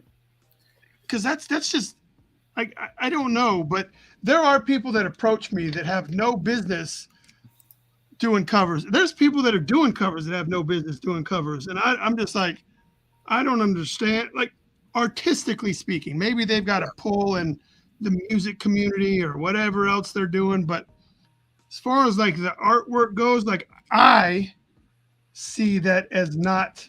It seems subpar to me, but granted, I don't have all the taste in the world anyway, so somebody's liking it. But as far as like skills go, I think that's what's killed the variant cover market is because you have so many covers that shouldn't be made. Like look at Vanish or some of these other books, or Vanish is probably my best example. But a lot of these Aftershock books, when they come out, they'll get all these covers because that guy may not be able to sell anything anywhere, but that store in Idaho where he's at, he is the shit. So he gets a variant cover because they can sell it in that one store in Idaho. The negative is it everyone who looks at that cover when they're trying to collect them all, just like, I don't know if I need that Idaho cover, What and that's what I believe in my heart is the lack of quality control is what killed the variant game. I agree. First off, Image should look at some of those covers and say, that's not fucking Image. Like, get that shit out of here. Right. Like, that's garbage. And the comic book shops should also have some quality control. And just because they're friends with the person, they shouldn't be allowed to do a cover. Like just because they paid. So lack of quality control is what I believe has led to the diminished value of most comic book goers to even give a shit about variants, because anybody with a crayon can do a variant cover. Yeah. Well, and it sucks when you get to someone like my level, right? Like I know, I'm not saying I'm the best writer, but I know I bring a good Kickstarter fan base. I know that most of my stuff are looked at by publishers. You know, most of my IPs are in line for publishers. You know, I just haven't signed the contract, or the contract's not quite what it needs to be, or various issues with the stuff. So, and then I have friends, right? Like Dog Days, for instance. I'm like, hey man, this book may never come out, but I want you on the cover. Here's my rate. Can you do it or can you not? You know, type of thing, because of a situation like that. Or I have friends who are like, I charge $700 a cover, but for you, Travis, I'm going to give it to you for $350 because I like you, right? And I'll give you the original art because I want you to succeed. Like, it's really hard when I reach out to that other guy who's brand new. I like his art. He's just like, well, I want to be charged the same price. Well, motherfucker, I'll just get the guy. That's tough, man, because they may be good too. Right. They may be good. But at that price, when you ask Bryan what his price was, and you're not quite to Bryan's skill level, like what the fuck do you expect to happen? Right. You know, and it sucks because, and then they get mad at me a lot of times. They're like, I'll promote the shit out of your stuff. I was like, yes, but that's a possibility that you will. Because there's been many a times you say they'll promote the shit out of your stuff and they don't. You're well aware of that. You've done Kickstarters. You can't rely on you promoting the shit out of it, because that has never worked out for me. We just covered that when I told you about Tampon Man. Right. So, you know, how do I do it? How do I get you to where you need to go? And what do you do? And then some people, like, they know we're friends, so they take forever. You know, I'll get an artist who's a friend, and he's like, oh, I'll get to it, or oh, it's just not ready. It's just not ready. And because I always hit up my cover people pretty far in advance.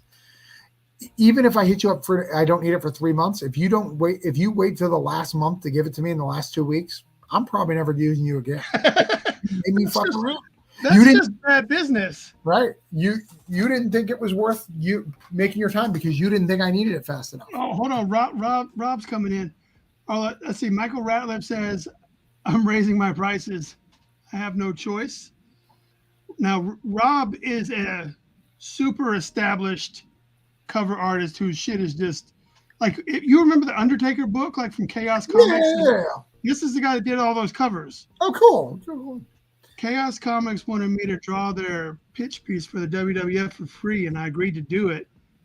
And for the first 8 covers of the so see that, but Rob was in control. Rob said, "I'll do it for free," because like he knows where it could go. Right.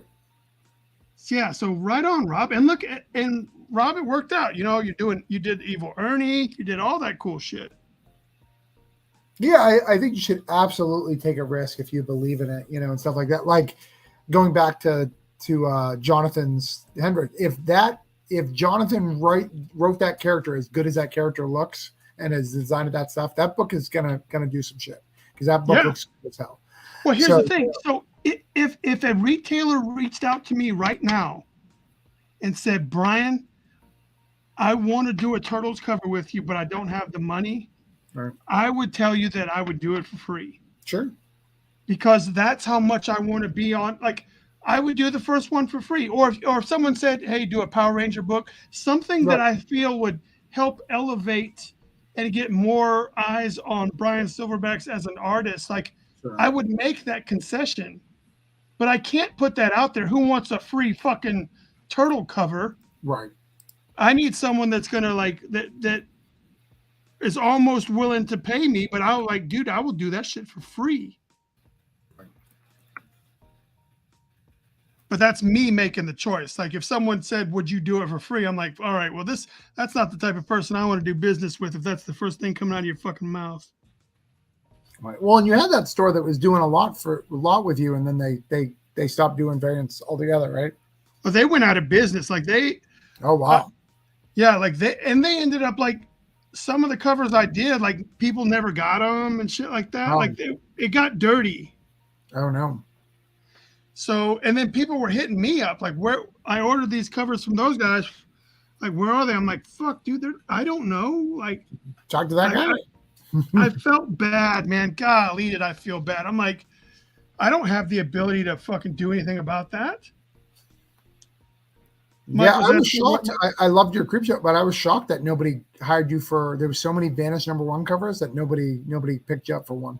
Because there was people who you were better than some of those people. I don't have a shop that I'm like they're on their radar. Like the shop I did the first off, the creep show cover, I had to beg the internet. I was like, internet people, right. I think I would kill a creep show cover. Does anybody want to talk to me? And there's the Comic Corner. Is it the Comic Corner? Yeah, the Comic Corner reached out to me and said, Bryan, let's do it. I was like, fuck yeah, let's go. And then I was ready to do a Maniac of New York cover because this is like the third volume of Maniac of New York. Yeah. And I've done one cover for each one of the other ones. So I was like, I think I should finish the trilogy. So I reached out, I put it out back on the line. I was like, on the web, said, hey, does anyone want to pay me to do this? Or anyone want to work with me to do this is what I said. I never say pay. I said work with me because I'm willing to do shit. But and so the same people reached out to me. The Comic Corner reached out to me and said, let's do it. And that one completely shit the bed. Like no one bought it. And oh no. And I felt bad. Like I'm like, well shit, man, they gambled on me and now they're taking a bath in this cover. And I got to thinking like, what's different? Because the artwork is still pretty cool, right? But Creepshow has an IP that, you know, it's like it's got a fan base outside of comics. Maybe that's why that one did so well. Yeah, and Maniac, you know, it may be the third volume, maybe selling well for Aftershock, but that doesn't mean it's selling well comparatively to everything else, right? Yeah, and that also goes to show that Bryan SilverbaX isn't strong enough to do an exclusive on his own because nobody went to the fucking site and ordered. He was doing 150 of them. Like he's throwing away the other 250 or 350 away just so there'll be only 150 of them. Right. And he couldn't move those. And I was like, well, shit. And that kind of stuff, they'll probably never come back to me for a cover. I feel like shit because I was involved in a project that ended up costing them money. Now I can never ask them again in good conscience. Like they wouldn't want to work with me. That guy that failed to move a fucking 150 units. Right. Yeah. And that's where I don't agree you should get out of the Kickstarter place, but that's stuff that you got to think about when you're an artist. Like I don't have to think if it's a writer because I can grow, but as an artist, hey, my name's behind all these things. It's telling people like visually, like how many people like my art. Right. You don't want that. Yeah. I think if I ever do it, when I think about it, you know. If I do another Kickstarter thing, like it'll have to be in conjunction with someone. Like I can't do it all. Like I just, everything I've done has been all fucking Bryan. Like behind the scenes, like no, I don't have anyone doing anything with me. Right. And it's just so fucking unrewarding to put all that effort in and be met with, okay, well that was fun. And I don't want to feel that way. Yeah. I've always said I want to be part of a team. Like I desire teamwork. I desire, camaraderie. That's why I was a police officer. That's why I went in the military. All that shit was because I like being part of something bigger than myself. Right. And all of us working cohesively to get whatever it is done. I felt that you and Jonathan had that team, at least for the recounts. Yeah, but yes, to an extent, you know what I mean? Like he can only authorize so much. Right. Right, exactly. It's not like he can't sell it for you. Yeah. Yeah, or he can't have me on to do like say, hey, I'm doing the recount and Bryan is my B cover artist. Right. Like because I did the Scarface one, and then when it came time to do the second one, they were like, nah, he's not doing a B cover. Right. Like fuck. So I did because Jonathan had asked me to already do it, so the art was already done Right. because he knew what he wanted all the movie covers to look like. So we were working on them, and so it was done. And Scout was like, "That's not going to be strong enough to be a B cover." So, well, fuck, man. Like, why doesn't Jonathan get to make that call? Yeah, and for my scout book, I got to make the call, but I guess it just kind of worked out. You know, Yeah, dude, I'm sure circumstances are different, but that was what at that moment in time. That's what happened. So yeah, but I really enjoyed working with Jonathan. Like he was cool. You know, he was in the military. We had a lot of things in common and stuff.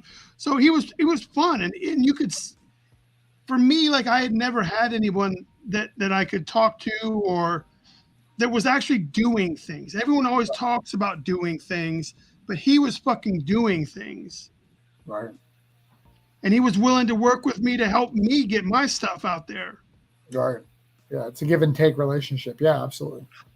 Yeah, and I thought that was cool. So I would still like if Jonathan called me right now and said I need something, you know, I would do it because that's just the relationship that the two of us have now. Yeah. But I need, man, I would give away a fucking turtle cover. And it's not like I'm a super huge turtle guy. Like I'm not. I don't suck the D of Mark Eastman or Matt Eastman. Neither of those are Kevin correct. Eastman. So you That's probably his name. shouldn't suck Kevin either of Eastman. those guys' deck. It's Kevin Eastman.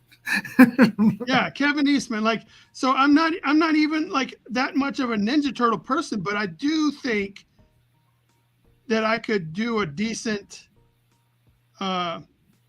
rendering of them. Like, I don't have to be a biggest fan of them to want to do a cover and be seen, right? Sure. That No, doesn't- I don't think so. I mean, I think, you know, people make concessions and do I don't stuff, want yeah. people to be like, "Oh, that's disingenuous."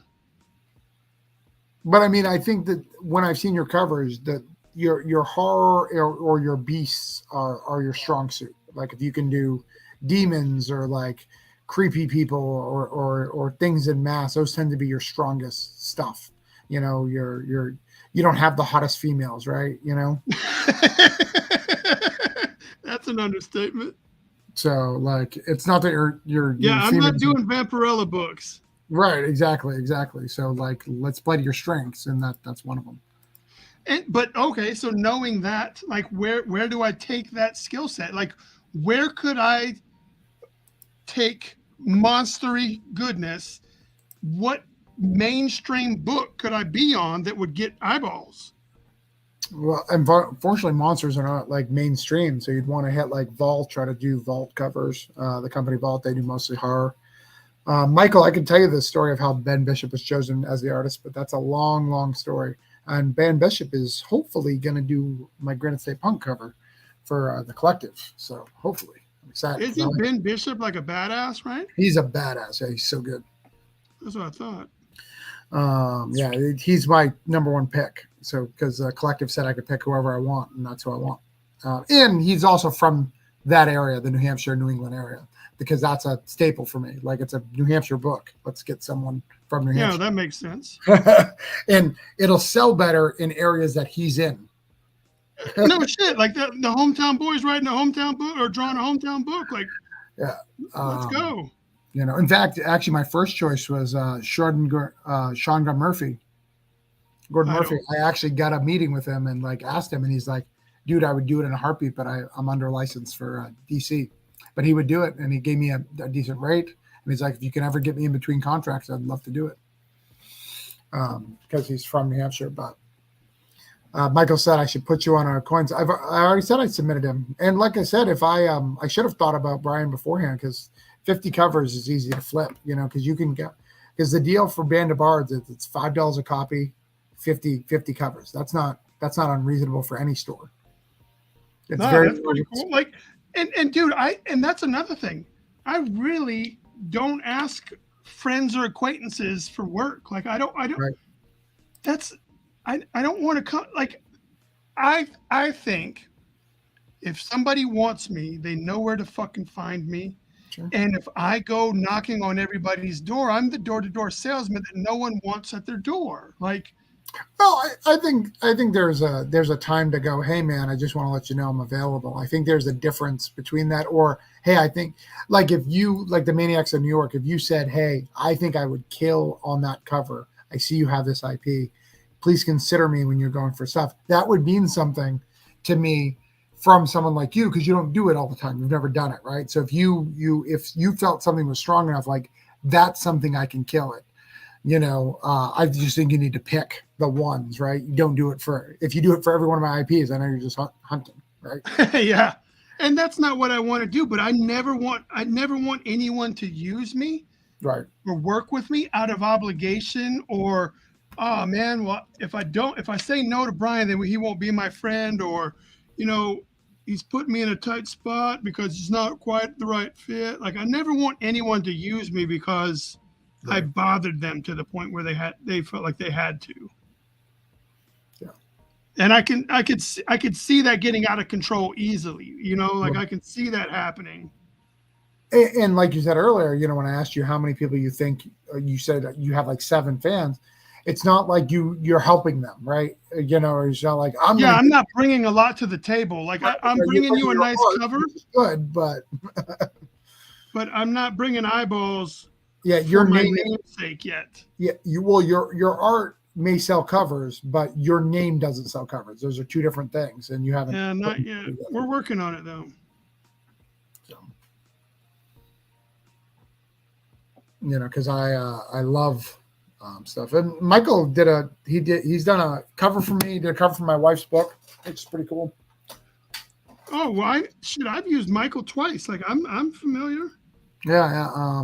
And then he just did a Coins of Judas because of a store. I have a store out in Florida called Cowbunker Comics that Kyle Willis and I are very close friends. So he had him do the cover. Right on. Right on, man. Well, it's probably past you. Oh, it's 1:00 already. Yeah, I'm not going to get that writing done, which sucks. But you're almost finished there. This Nah. Optimus Primal, is that his name? Yeah, Optimus Primal, and then we'll do Rodimus Prime, and then we'll do Optimus Prime. Okay.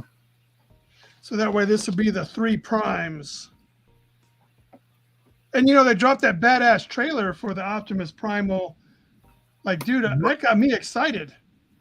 Yeah, like I have hated the Transformers movies. I always felt like their faces look like vaginas instead of like they're supposed to. Like Megatron doesn't look right. Like, and it pisses me off because I love Megatron.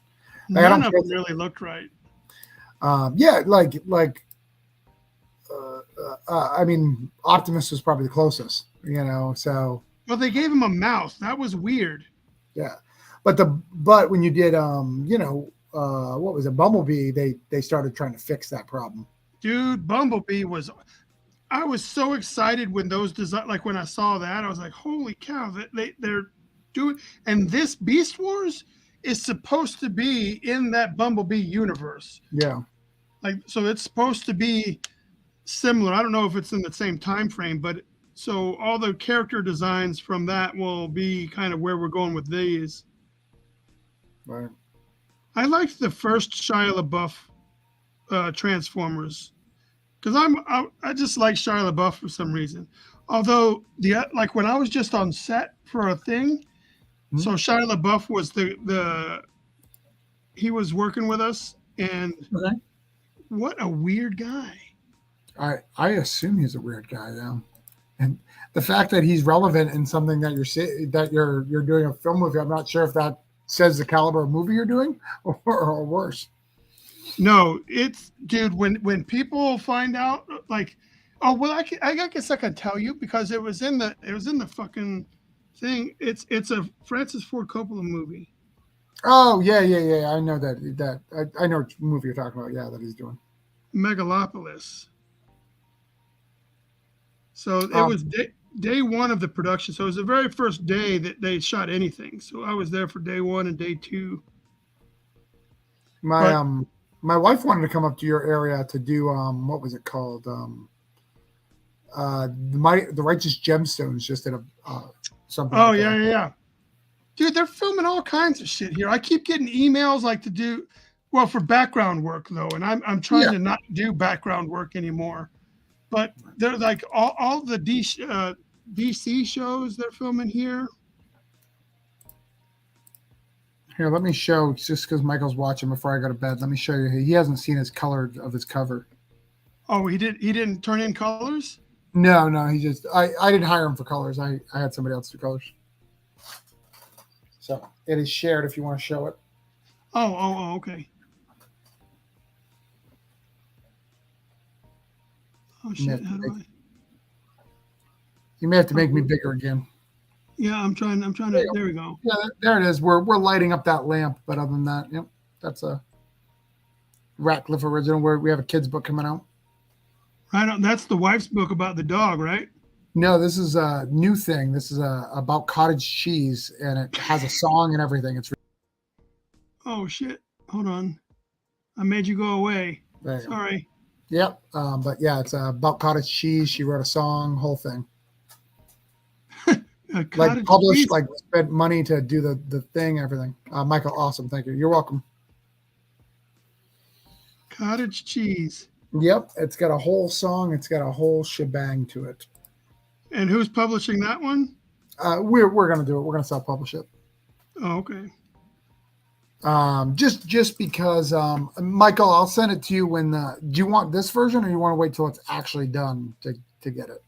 Because it still needs to fix that light. And I had a good colorist do it. Wes Hartman did it, who does a lot of image books. Anyways, we're publishing it just because it's a kid's book. You know, they're so hard to sell. You know that kids books are so hard to sell. So we're just gonna do Like it. I couldn't even do it on Kickstarter. Like Yeah. I was just so at a loss. I don't know what I'm doing. Yeah, I don't think it'll do. We don't expect we're gonna keep it really low. We're gonna lose money on it, but I think that we can sell it at conventions. Is what our hope is that we can, if we get it in front of kids, we can sell it at conventions and do some stuff with it. That's our plan. Well, that's cool, man. Yeah, you just gotta kind of plan ahead and know what you're doing, you know. So I think What a unique idea, planning. yes. The stuff is hard to nail. Yeah. Roblox is a weird style, but that's what my wife wanted. So, but yeah, I've got Coins of Judas coming out. I did 6 Kickstarters this year. I plan on doing 12 next year, as well as having stuff in Diamond every month. So hopefully, next year is going to be my year, my level up year. Do you not feel like you're draining the people by doing it so much? Like the ones that are supporting you, do you feel like you keep asking the same people for money?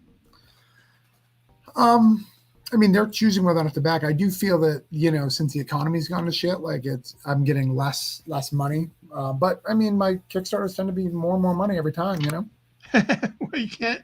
I guess that's the answer then. I mean, shit, fuck them. Like it's working. Yeah, but you will see like someone like take a Kickstarter off, like they won't back a Kickstarter, and then they'll add that book they missed as an add-on for the next one. Oh, I don't think I would pay attention that much. But then again, I've not done enough Kickstarters to where like the same IP can be purchased. Like, right. Oh, I'm on volume 8. Yeah. What's up? No, I was just saying I've never been like in a position to where I could offer back issues. Like I'm too busy trying to get the first motherfucker off the ground that I don't even like. The first one didn't do well, so why do a second one? Sure. And Kara Prime, I know a whole bunch of people said they were doing stuff though, like none of those didn't come to fruition, so you can get out, because I know that some of it was obligations for you, right? Oh, that was issue 2 and 3. Okay. or issue 3 and 4, Three and because four. Jonathan wrote issue 4, which was Loggerhead versus Arctica. That was a Scout book way back in the day, right? You wrote it for Scout as a sequel, right? I wrote it for the Loggerhead follow-up, or I didn't write it. Jonathan wrote it, and we were going to use that as the Loggerhead follow-up to Bloody Bayou. Sure. And then Scout sent me an email when I submitted everything to say, hey, I'm ready to do this second issue, and not feeling it, I think was the, like, that was the email. I was like, no pointers, no anything, just no. I'm Right. like, well, no, what can I fix? Right. so that was, for me, that was the point. I was like, all right, well, this just isn't going to work. Like I need more information. Right. And I saw there was already like writing and shit on the wall. Like I was like, right. Sure, this is where I need to be. Yeah, those things happen. But yeah, so Jonathan wrote it, and then I had someone lined up to do issue 3. And when I let them know that, hey, my first Kickstarter for issue 1 and 2 super underperformed, Right. and I don't think that, I just wanted to like let you know that it's not going to be nearly as big a thing as we thought it was going to be. Right. So I offered like, well, maybe we could just do this. And then so they got mad, and they were like, all right, well, I'll just take my shit and go home. Unless you want to pay all this money to get it from me. And I was like, all right, well, never mind. So that was stinky. So I ended up using a different person that I wanted to help her get her IP off. Right. So the main thing was, it was all her character that just happened to see my character in the book, hoping that she would get a couple more eyeballs on her stuff. Like, yeah. Which was your intention from the beginning when we talked about it, what you wanted to do, right? That was what the design of the whole Kara Prime thing was, but everybody's more focused on doing their stuff. Right. And so I'm just not strong enough to build up Kara Prime right now, so I can't do anything with it. Right. I don't. Sister Kate was one you were going to do. Someone's going to do too. Was that the one you're talking about? That didn't work out? That's the one that backed out. So he took Sister Kate. Okay. Yep, he took that one. Right. And then, if you ever doing another kids book, I've got another female artist who's like 21, and her style is like Disney, but she's very, very new. She came up to me at a convention and showed me a portfolio, and her work is outstanding. Yeah. Because I was going to use her for Kara Prime Kids, I was going to make a volume 2 just so I could use her. Right. But then I was like, I just don't have the money. No one gave a shit about the first issue, and I don't have another way to help her out because I'm not really writing kids stuff.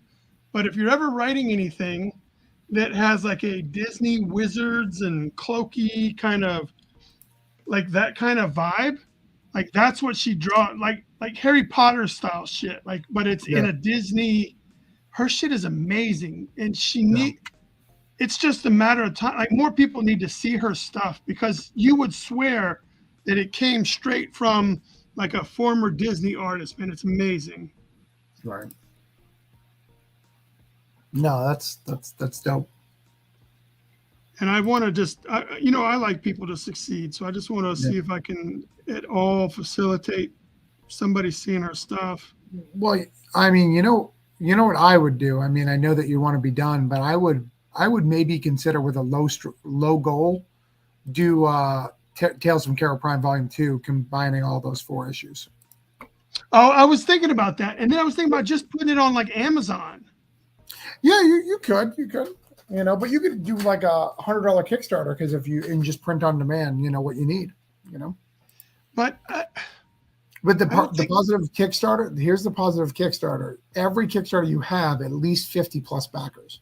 So that's where on Amazon, the difference between Amazon, and here's the thing that's going to be crazy. On Amazon, you don't know who those people, who they buy it. So they don't know whether or not, they're not trying to win cred for you. Right. Yeah. So if they don't buy it, they don't buy it. Where someone may buy it on Kickstarter for the cred of making sure they're part of it, you know? Yeah. I don't know, man. I just fuck. You know? Because I would do that, but here I'm sitting on a long box full of Cara Prime shit already. Like, because when I did those Kickstarters, I ordered extras so that I could have them at my table and stuff. So I've got like all the different variant covers for issue 1, all the Apex, and then the issue 2 with the Star Guy, and then issue 3 with the Green Girl. Like, I've got all of those, and they're just sitting over there. I've got a ton of the fucking Tales from Cara Prime anthology. Which again is a good reason. Again, you don't have to print so many of volume 2, but this is another chance to sell those add-ons, you know? Yeah. And you put all of our names on the Kickstarter again, right? Because you're going to sell volume 1 and 2. So you got everybody. Well, here's the thing also. So I promised the creators when I did those other Kickstarters that we would split, the money that I got from the Kickstarter. So when I did a Kickstarter for issue 3 and 4, any of the profit, half of it went to the issue 3 and half of it went to issue 4. Right. So now I would be faced with, like, what do I do when I resell the work and make more money off of it? Like, how do I, and it's not clear how to break it down for them. Yeah. I mean, you just have to talk to them. You'd have to talk to them. And you just have to make a new deal, because I'm sure they'd love to have the trade, Yeah. I don't know. I mean, I would do it. And then what I would do also too is I would, you could ask someone like me to get you a couple of people who would, you could do like a 10-page backup, like two 5-page one shots like you did for the first one, to add new content for people who stuff, but be people who are not like me and Jonathan's small people who really need the hustle and need the credit. Because that's one of the things. If you get 1 or 2 people who really need the credit, whether it be an artist or a writer, and you can combine them the other, you can do it. Who you're like, hey man, I can't really pay you. I can just give you a couple of comps. But see that the people that you're speaking of when we did the first one, those people didn't show up. Yeah, but I can tell you that they do show up, because I do it on Holiday Spirits and I do it on Cthulhu Invades.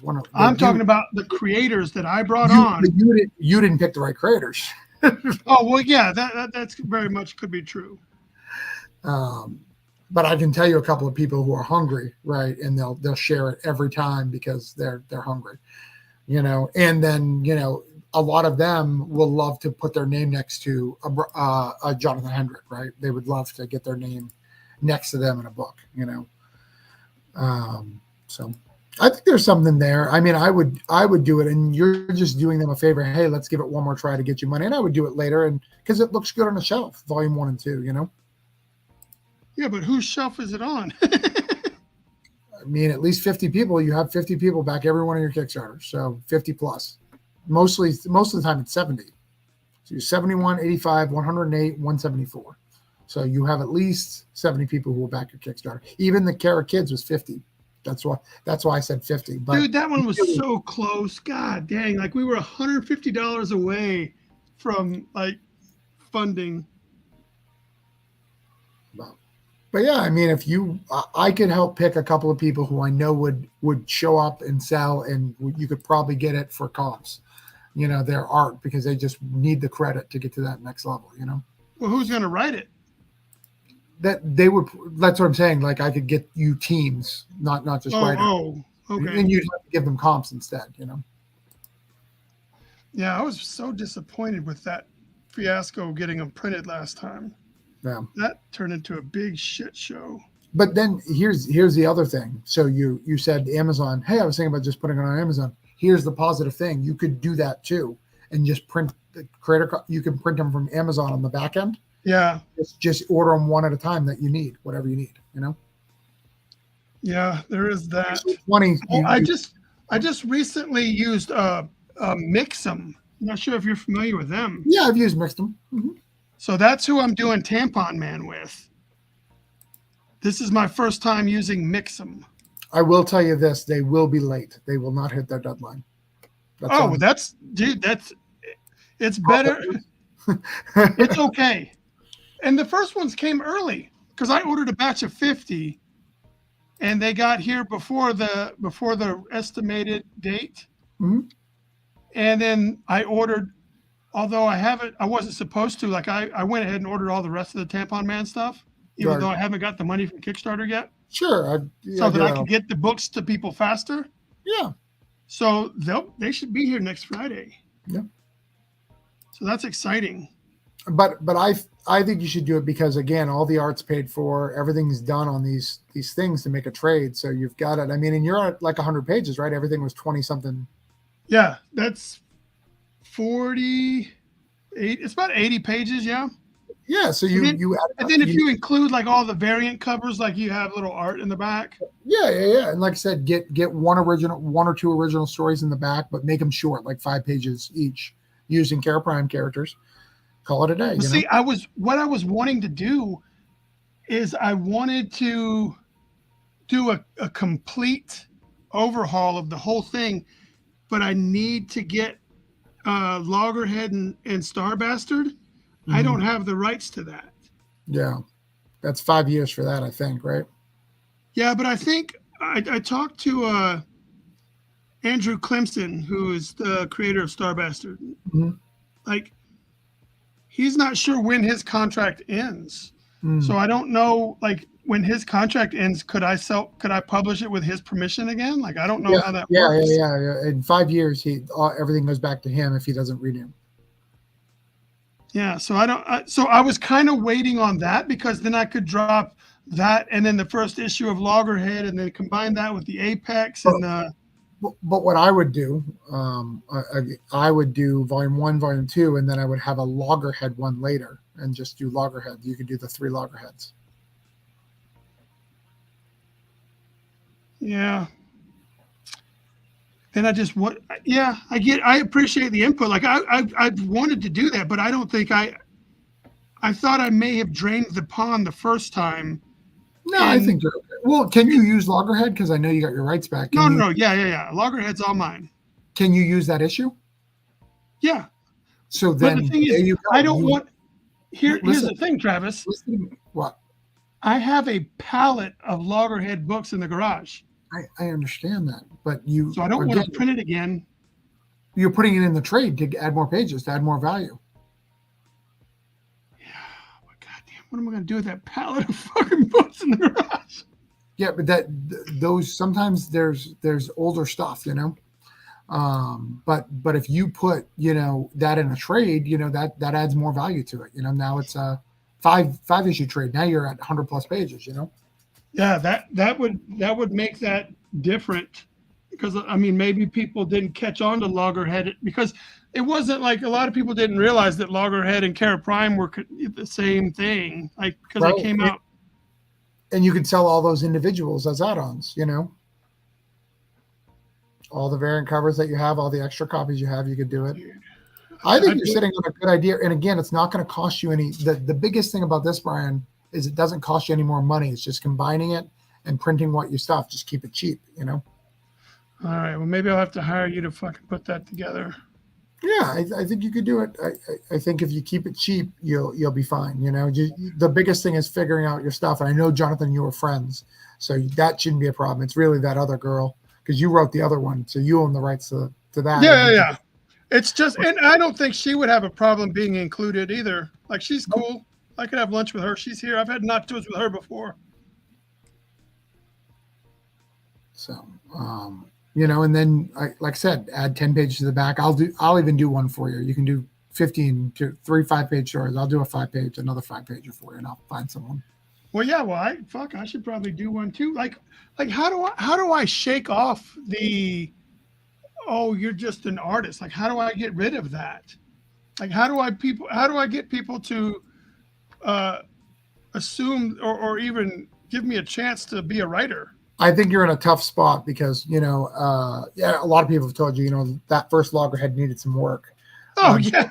but I think that's got in your head. You got a publishing deal way too early, and that was the problem. Yep. I don't disagree. So I think that messed you up a little bit. but I mean, I've written stuff since then. Yeah, no. But that's what I think is part of the mindset for you. That's the problem is you need to you second guess yourself a lot because you know what happened. You know. No, I think I second guess myself because I fucking second guess myself in everything. Right. Like I'm not good enough for anything. Like that's just the way life is for me. Like the way I tell myself is I'm just. Why would anybody pick me for whatever the situation calls for? So I have very low self-esteem, very low self-confidence about anything. And again, one of the things I'll say too is for trade paperback, you don't need to do multiple covers. Just do one. Yeah, I think that's what we did last time. I just made like a secret variant cover with the blood splatter, and then like a contributor cover. Yeah, which is great. Like I know that like I did that for Cthulhu, but it was really good. That's where I was like, oh, that's cool. That makes it seem a little special. So I was like, I need to do something like that.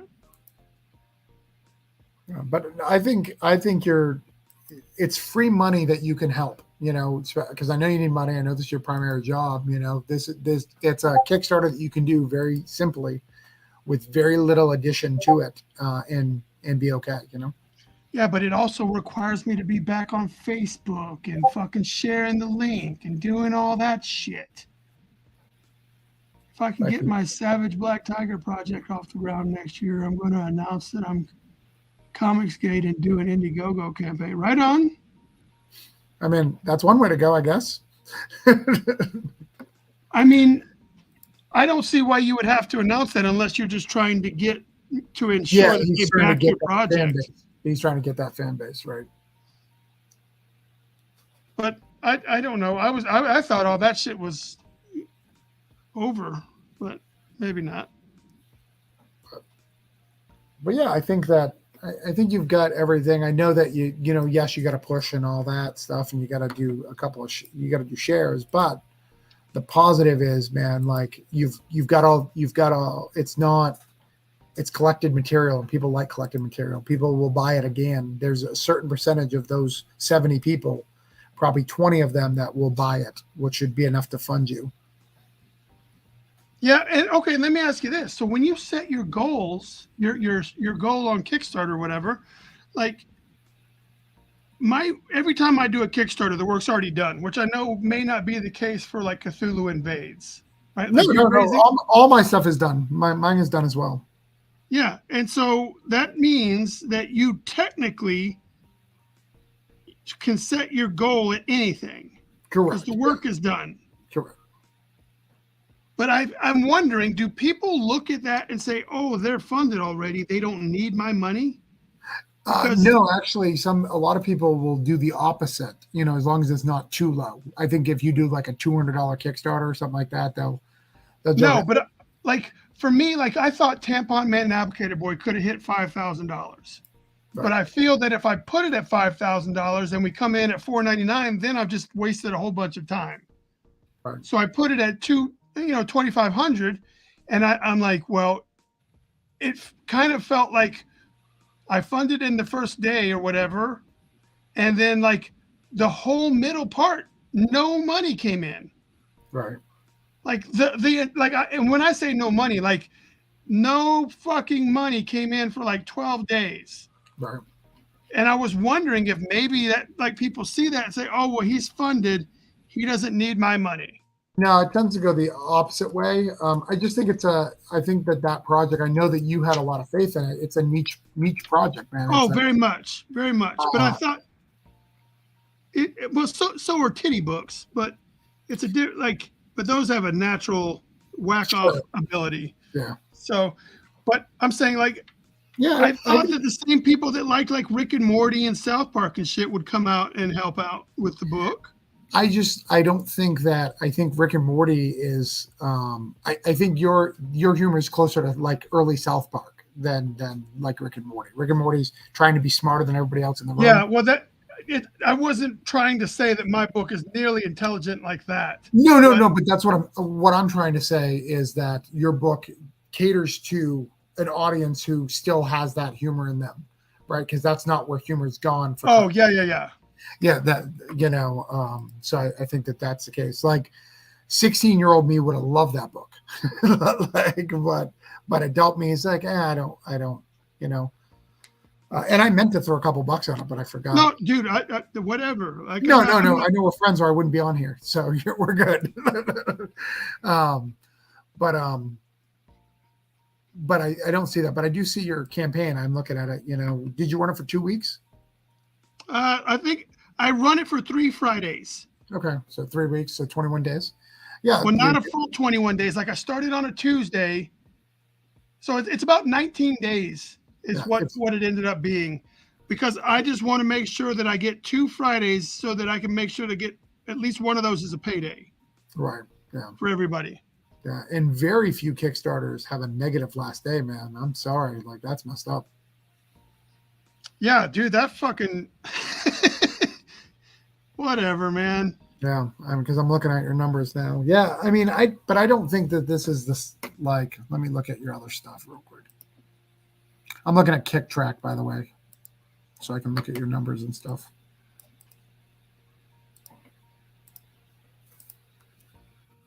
And part of the problem is you, but I'm sure you know that, right? Like, what do you mean? Not sharing enough? Your lack of interest, like when it's not going the way you want it to go, affects everything.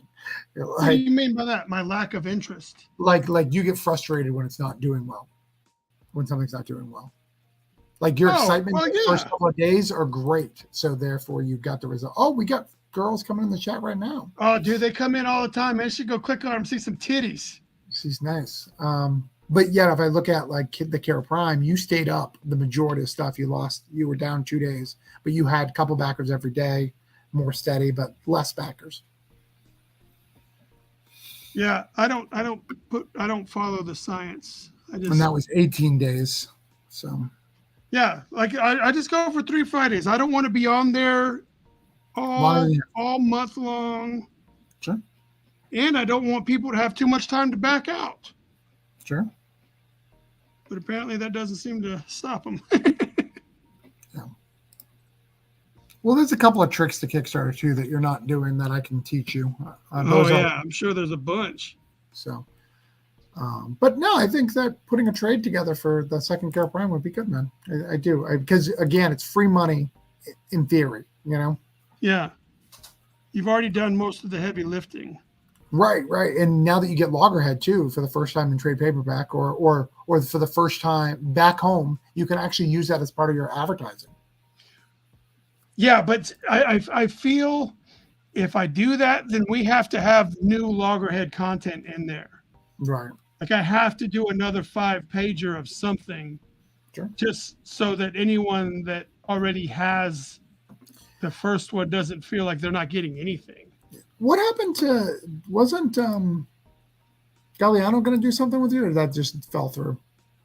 Galliano was going to do Apex. He was going to write an Apex story, like but he just stopped communicating, and I was like, all right, well, he's got shit going on, because he was supposed to be putting together some sort of like zombie thing. Your zombie space idea thing, like no, the spores or some shit. Oh yeah, Final Growth, yeah. Yeah, he was supposed to be doing that, and I thought that was really cool. So I was trying to, but it just fizzled out. And I'm not one to fucking bark at somebody. If someone says they're going to do something, I'll kind of keep tabs, and then if I get no response, I'll just like, all right, well that fucking petered out. Didn't work out, right? So I don't. Like there was a couple of people that wanted to do Tampon Man covers, and I was like, "Hey, I don't," and they're like, "Oh, I'll just do it. I'm like, "All right, we'll see," and they didn't do it. But I also didn't ask them to do it, and I'm not gonna like. But my point being, they said they're gonna do something, and they don't fucking do it. Like, I don't like dealing with people like that. If you say you're gonna do something, you fucking do it. Right. Yeah. Yeah. But yeah, I think you're good. I mean, and you've got over 100 pages, so you've got a solid trade there. Yeah, that does make a lot of sense. But I guess now what I have to do is come up with 5 new pages of Loggerhead to be like an additional 5 pages of a Loggerhead story. Yeah, I think that's. I mean, I think that's not a bad idea. Yeah, so I'll get that going at some point. What's the best time of year, do you think, I don't to think it do a matters, Kickstarter? but I would probably wait till like February because a lot of people are waiting till January. So don't hit it, but do February. Oh, but you don't think like a summer release or? Oh, I mean, I don't think it really matters. October is the only one that's super bad, is because everyone tries to do the creepy, scary. So if you do something, Oh, it tend to be a little lower. That's the only one that tends to be the worst. And then December, a lot of people buying Christmas presents. They don't give a shit about Kickstarter. You know. I'm aware of that. So how does the holiday spirits fall into all that? Like, because it's scary We and it's holiday. Yeah, we try to get it in November. So we try to get it in between. So after October, in the stuff. But I mean, yeah, but this one did less than others. But the economy's really bad too, man. Like it really is. Like I've seen people who've successfully done Kickstarters like 3 in a row and then failed and like seen significant growth fail in the last Kickstarter. So like things are rough right now. Well, maybe then I should just fucking hold off on that then. Well, again, if you don't need to make tons of money because it's all done, you're just making some money. That's what we need to do. Yes. Yes. So Being a Werewolf comic sold over 1,200 copies through Diamond. I did an online press release that I helped, of course. I sold about that many more since been published. Yeah, I sold 1,200 of Coins of Judas already before I even know my Diamond numbers. Now you said that was through Barborg or something, right? Or something. Band of Bards is the name of the company. Because I know there are people that also self-publish, like Rob is saying, like just self-publish like their own thing in Diamond. Like, how the fuck do you do that? So you submit to Diamond and say you want to be part of Diamond, and you can do it. You actually could do it if you wanted, because you have to have been in business for a year, which you have been. Are you a legal business or no? Because you're just no. Okay. So you'd have to become a legal business first for a year, and then you can do it. Oh well, that ain't happening. That ain't happening. But yeah, so I thought that. I mean, I've seen people do that.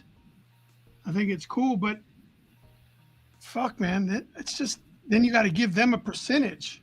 Yeah, like you're not making much. You're making way more on Kickstarter. I just, man, there's no right answer. Yeah, but I really think I mean, I wouldn't normally say this because I do agree. Like, if you don't love doing Kickstarters, you're not seeing the growth. You got to get it, but since you have all this stuff together, it's silly to not have a second trade. It's going to look good on certain people's shelf. It's going to look good on your shelf, and they're big. They're good profit margin, as you know. The profit margin for the trades are better than the single issues. I don't know anything about profit margins. I ain't like seen one of those. A trade would cost a trade will probably cost you between 6 and 8. You're talking about per unit? Yeah, correct. So you'd sell them between 20 and 25. You're going to make more money than you will in the single issue faster, which is what you need. I didn't know we were talking per unit stuff. I meant like overall, like none of my projects have paid for themselves. I promise you that. Right. But I think this one could, because you don't need to put any more work. And if you put only a few pages in, it's not going to cost you much. Just keep it cheap. Call in a couple favors. So people who say they want to do stuff, maybe, Yeah, I don't like calling in favors. I get it. I don't like calling in favors. I don't mind accepting them if somebody offers a favor.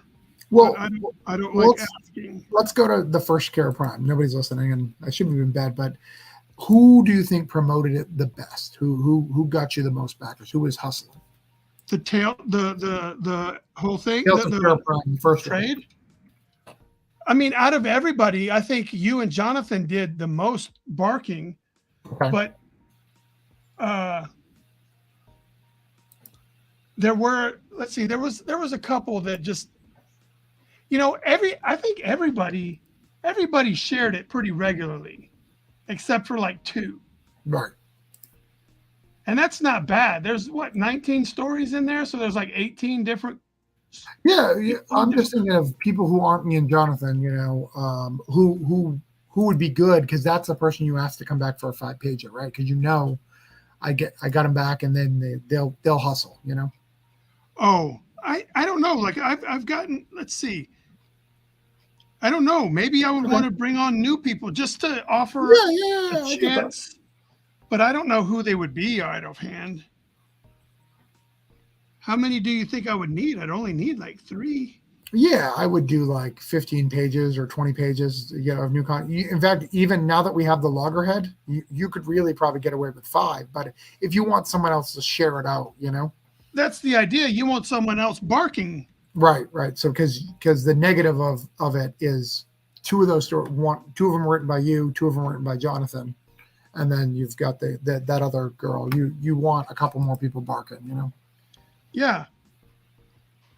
And I mean, Jonathan, that dude is so busy barking for his stuff that I don't like. I almost feel bad. Like, I get it, man. You can't bombard him with everything. Yeah, and that's why you got to pick some of these up and coming people who would love the opportunity, who will, push it very, very hard to their network. Yeah, so I almost feel bad. Like you and Jonathan, y'all always have like plenty of stuff going on. Right. But I'm always willing to help you out, man. You just got, it's, writing a full issue versus a 5-pager. I'm happy to give you a 5-pager. No big deal. Just give me a couple comps. No big deal. Like, I don't care about that. Like, if that helps you, we can find a kick-ass artist that will help Shell. And even if you need me to help you find that, I can help you find that. Yeah, I think we may have to do that. And then I got to come up with a cool cover that just fucking kicks a lot of ass. Like, okay, so now we do an anthology with all of those people. Like, do you pick just one character to put on the cover to fucking, or do you find a way like? I would do something similar to what you did the first time. Just you have less characters in it, so you'll have a different people. Yeah, I like that. I think that a stronger image on it, but I guess people aren't buying it for the front shit anyway because it's a Anthology, right? yeah.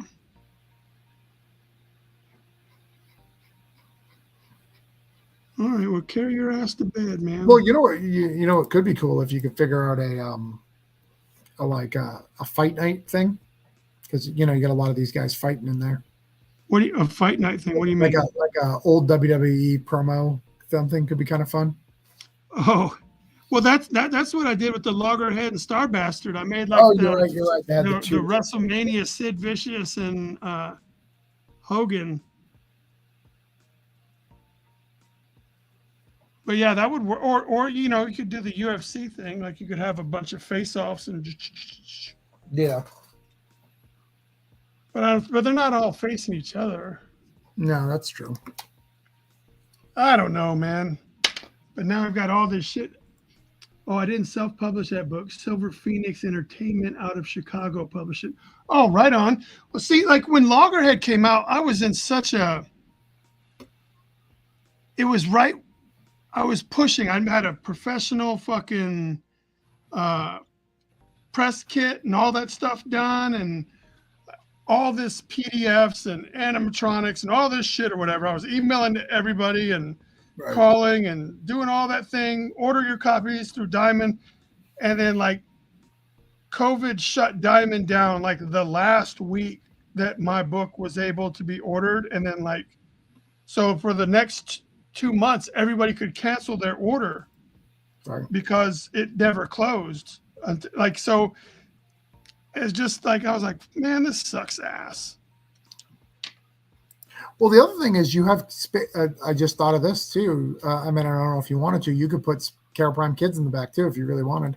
Oh yeah. It's a different audience though. Sure, but I mean, what you're combining is Carol Prime, right? Yeah, that's a big, thick book now. I mean, it's going to rival the first. I think the first one was what 100 and like 100. It says 110 on the Kickstarter, but I think it was more than that. Yeah, I think that was guaranteed, but it was like it ended up being like 125, 132, something like that. Yeah, you're already at those numbers right now if you put the Kara Prime kids. I know it's a different audience, but again, this is Tales from Kara Prime. It's a hodgepodge of your stuff, you know. Yeah, you just move. You're just trying to get shit out there to exist. Right, right. It's all done, you know, put it together, you know. Now it exists. Now there's more stuff, you know. Yes, you make a fine argument. And again, unlike the last time, you're not hunting down all these people. You're hunting down 3 people. And you said you want to write one. I said I'd write one. I can find a third person for you. you know. Yeah, and what's cool is we could have, a new loggerhead piece in there too. Right. Wouldn't that be what you'd write though? Wouldn't you write your own loggerhead, or you have somebody else do it? Oh yeah. I mean, I would just do it because it'd be cool, but I don't know what I could. Yeah, I haven't put any thought into it, so I don't have any like a story. Okay, so Rob's saying he did that, and he owns the rights to it now. Oh, nice.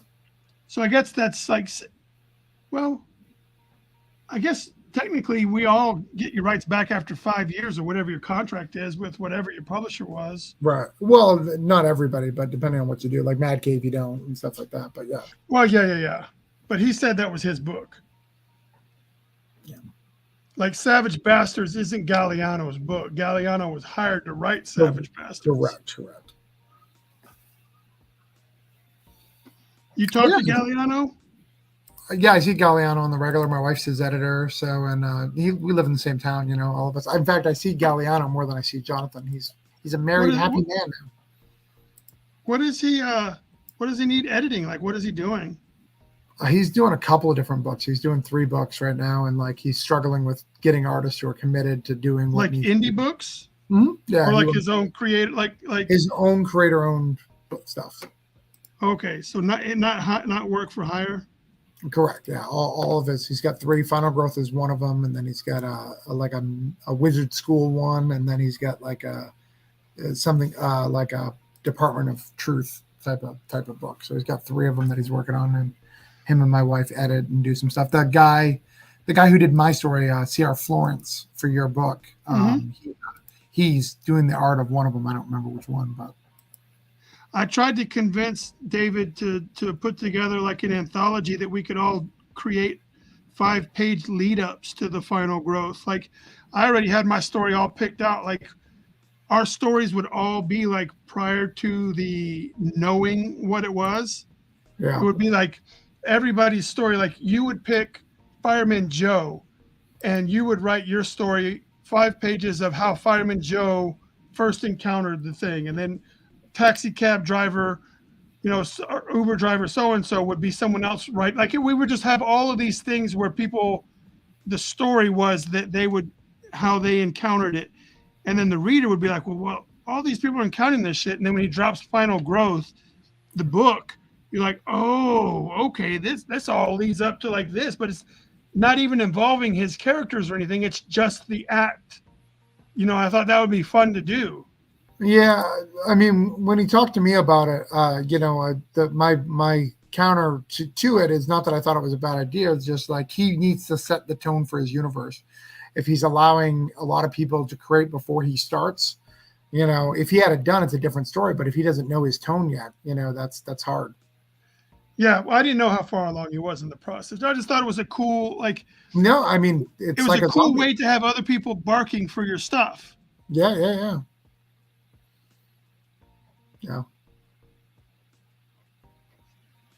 But yeah, I think you got some good stuff here. I think you got everything. And I mean, the 2 characters, Antarctica lives in Kara Prime. I know it's Jonathan's character, but it's Primary Universe's Kara Prime, right?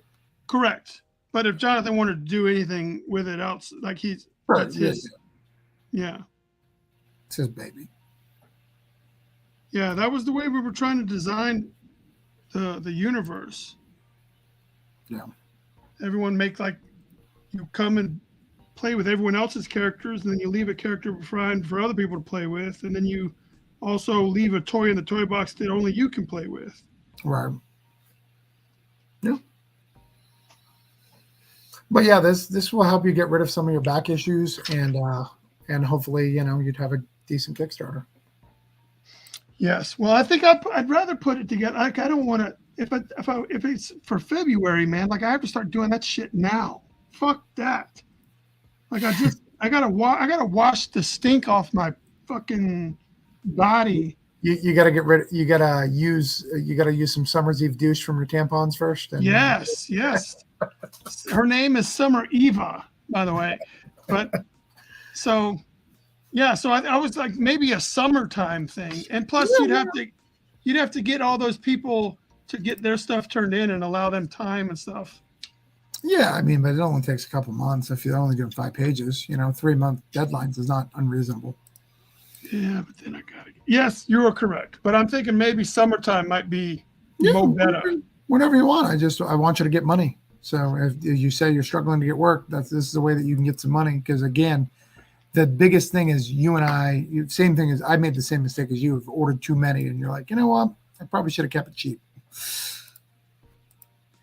Yeah, I thought. Well, that's me thinking. Oh, I'm gonna be great. People are gonna want my shit. And then they say, we don't want your shit, motherfucker. We want you to shut up is what we want. Yeah, I think it's cool. And I think that the loggerhead being a trade and you getting it back, because you've never, like, I know it because I know Jonathan. I've heard a little bit from you. I don't think the average person knows that you have it back. I think that when they saw it in like that trade, they're like, oh, interesting. Yeah. I mean, who knows? I don't think they do either. So maybe he should be on the cover. Like maybe he should be like. And then do you make it serious or do you make it like everybody welcome him back, like to a fucking like, hey buddy, where you been? Like some sort of comical fucking thing, or do you have him just kicking straight ass on the front? Yeah, that's a you decision. That's tough. Maybe that's your joke. Maybe that's your story as you write, like him coming back. Like, yeah, where you been? and see, I did have a story that kind of hinted at that, but in order for that to work, I needed to have the Star Bastard thing, because the way the Star Bastard issue ends, Star Bastard uses some sort of teleporter to send Loggerhead back to where he came from. Right. But the story that I had already started writing was it sent him somewhere else.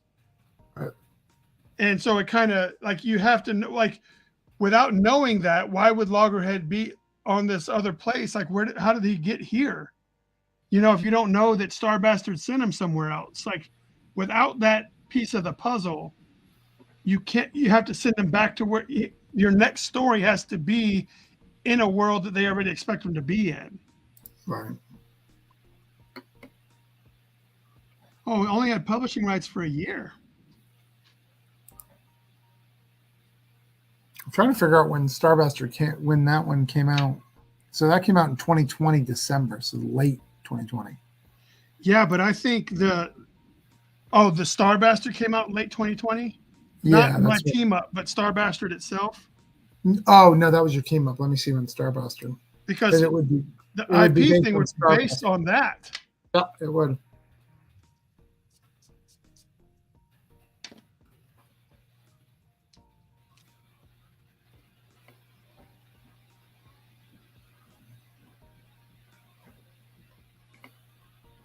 Let's see if I can figure that out.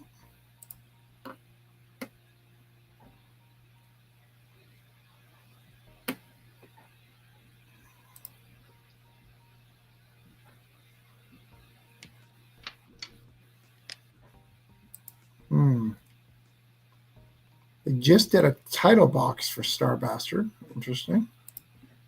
Because the first issue did well, and then they printed up a whole bunch, and the other ones didn't do so well. Yeah, I mean that's typical, but it's interesting. So yeah, 2019 it looks like, so probably 2018 is when he probably signed the contract, because he's normally like a year in advance. Yeah. Oh, I mean, next year could be the end of the contract. You'd have to ask him. That's well, I talked to him recently because he was the one that he's the writer. Shit, man. he's the writer that I was talking about. Like I wrote the bullet points for a thing, Right. and see if he'll write like the writing part of it. Yeah, yeah, yeah. So I talked to him, and he was like he wasn't even sure. Yeah, It was, he should check that because it should be allowed to happen. I think he has to opt out of it too. I think it auto renews if he doesn't let them know.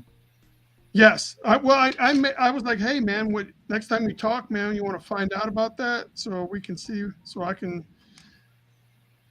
And he's like, oh sure, mate. Yeah, because he did the 6 issue and then he did the one loggerhead one shot, right? Yep. But he's also got like two or three other IPs running through the publisher. Oh, through Scout. Yeah. Well, you know, he can renew and ask for that one to be removed too, you know. I don't know that it's that big a deal. I was talking with him, and he was away from his family, and he's been in a foreign country so we didn't get into deep conversation because he was really down in the dumps. So Right. I was trying to keep everything light and breezy, provide an ear for him to talk to. Sure, it's being a friend. Yeah, I'm just listening, man. Just listening. Yeah, all I know, you know, when I Google search him, all I see is Star Bastard as his stuff. So, Yeah, well, I don't know that the other one is Damsel in Distress. And then I think he did Bet Noir with I think they also have Bet Noir. I don't know if that's public knowledge or not, but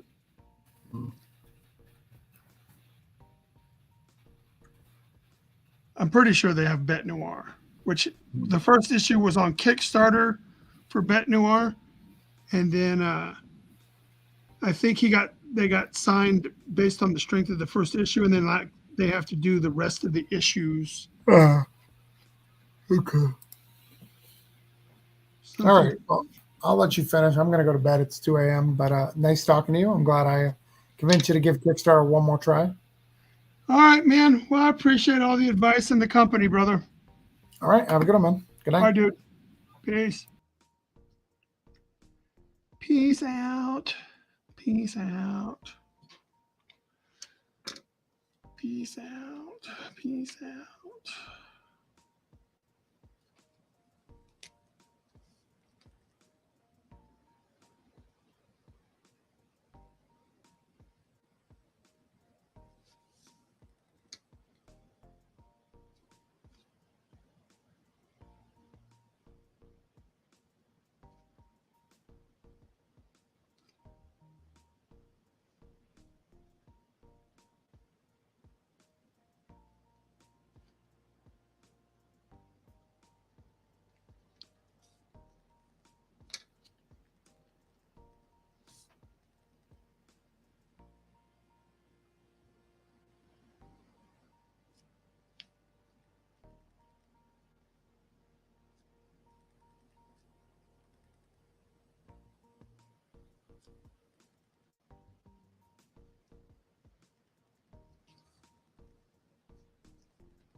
All right.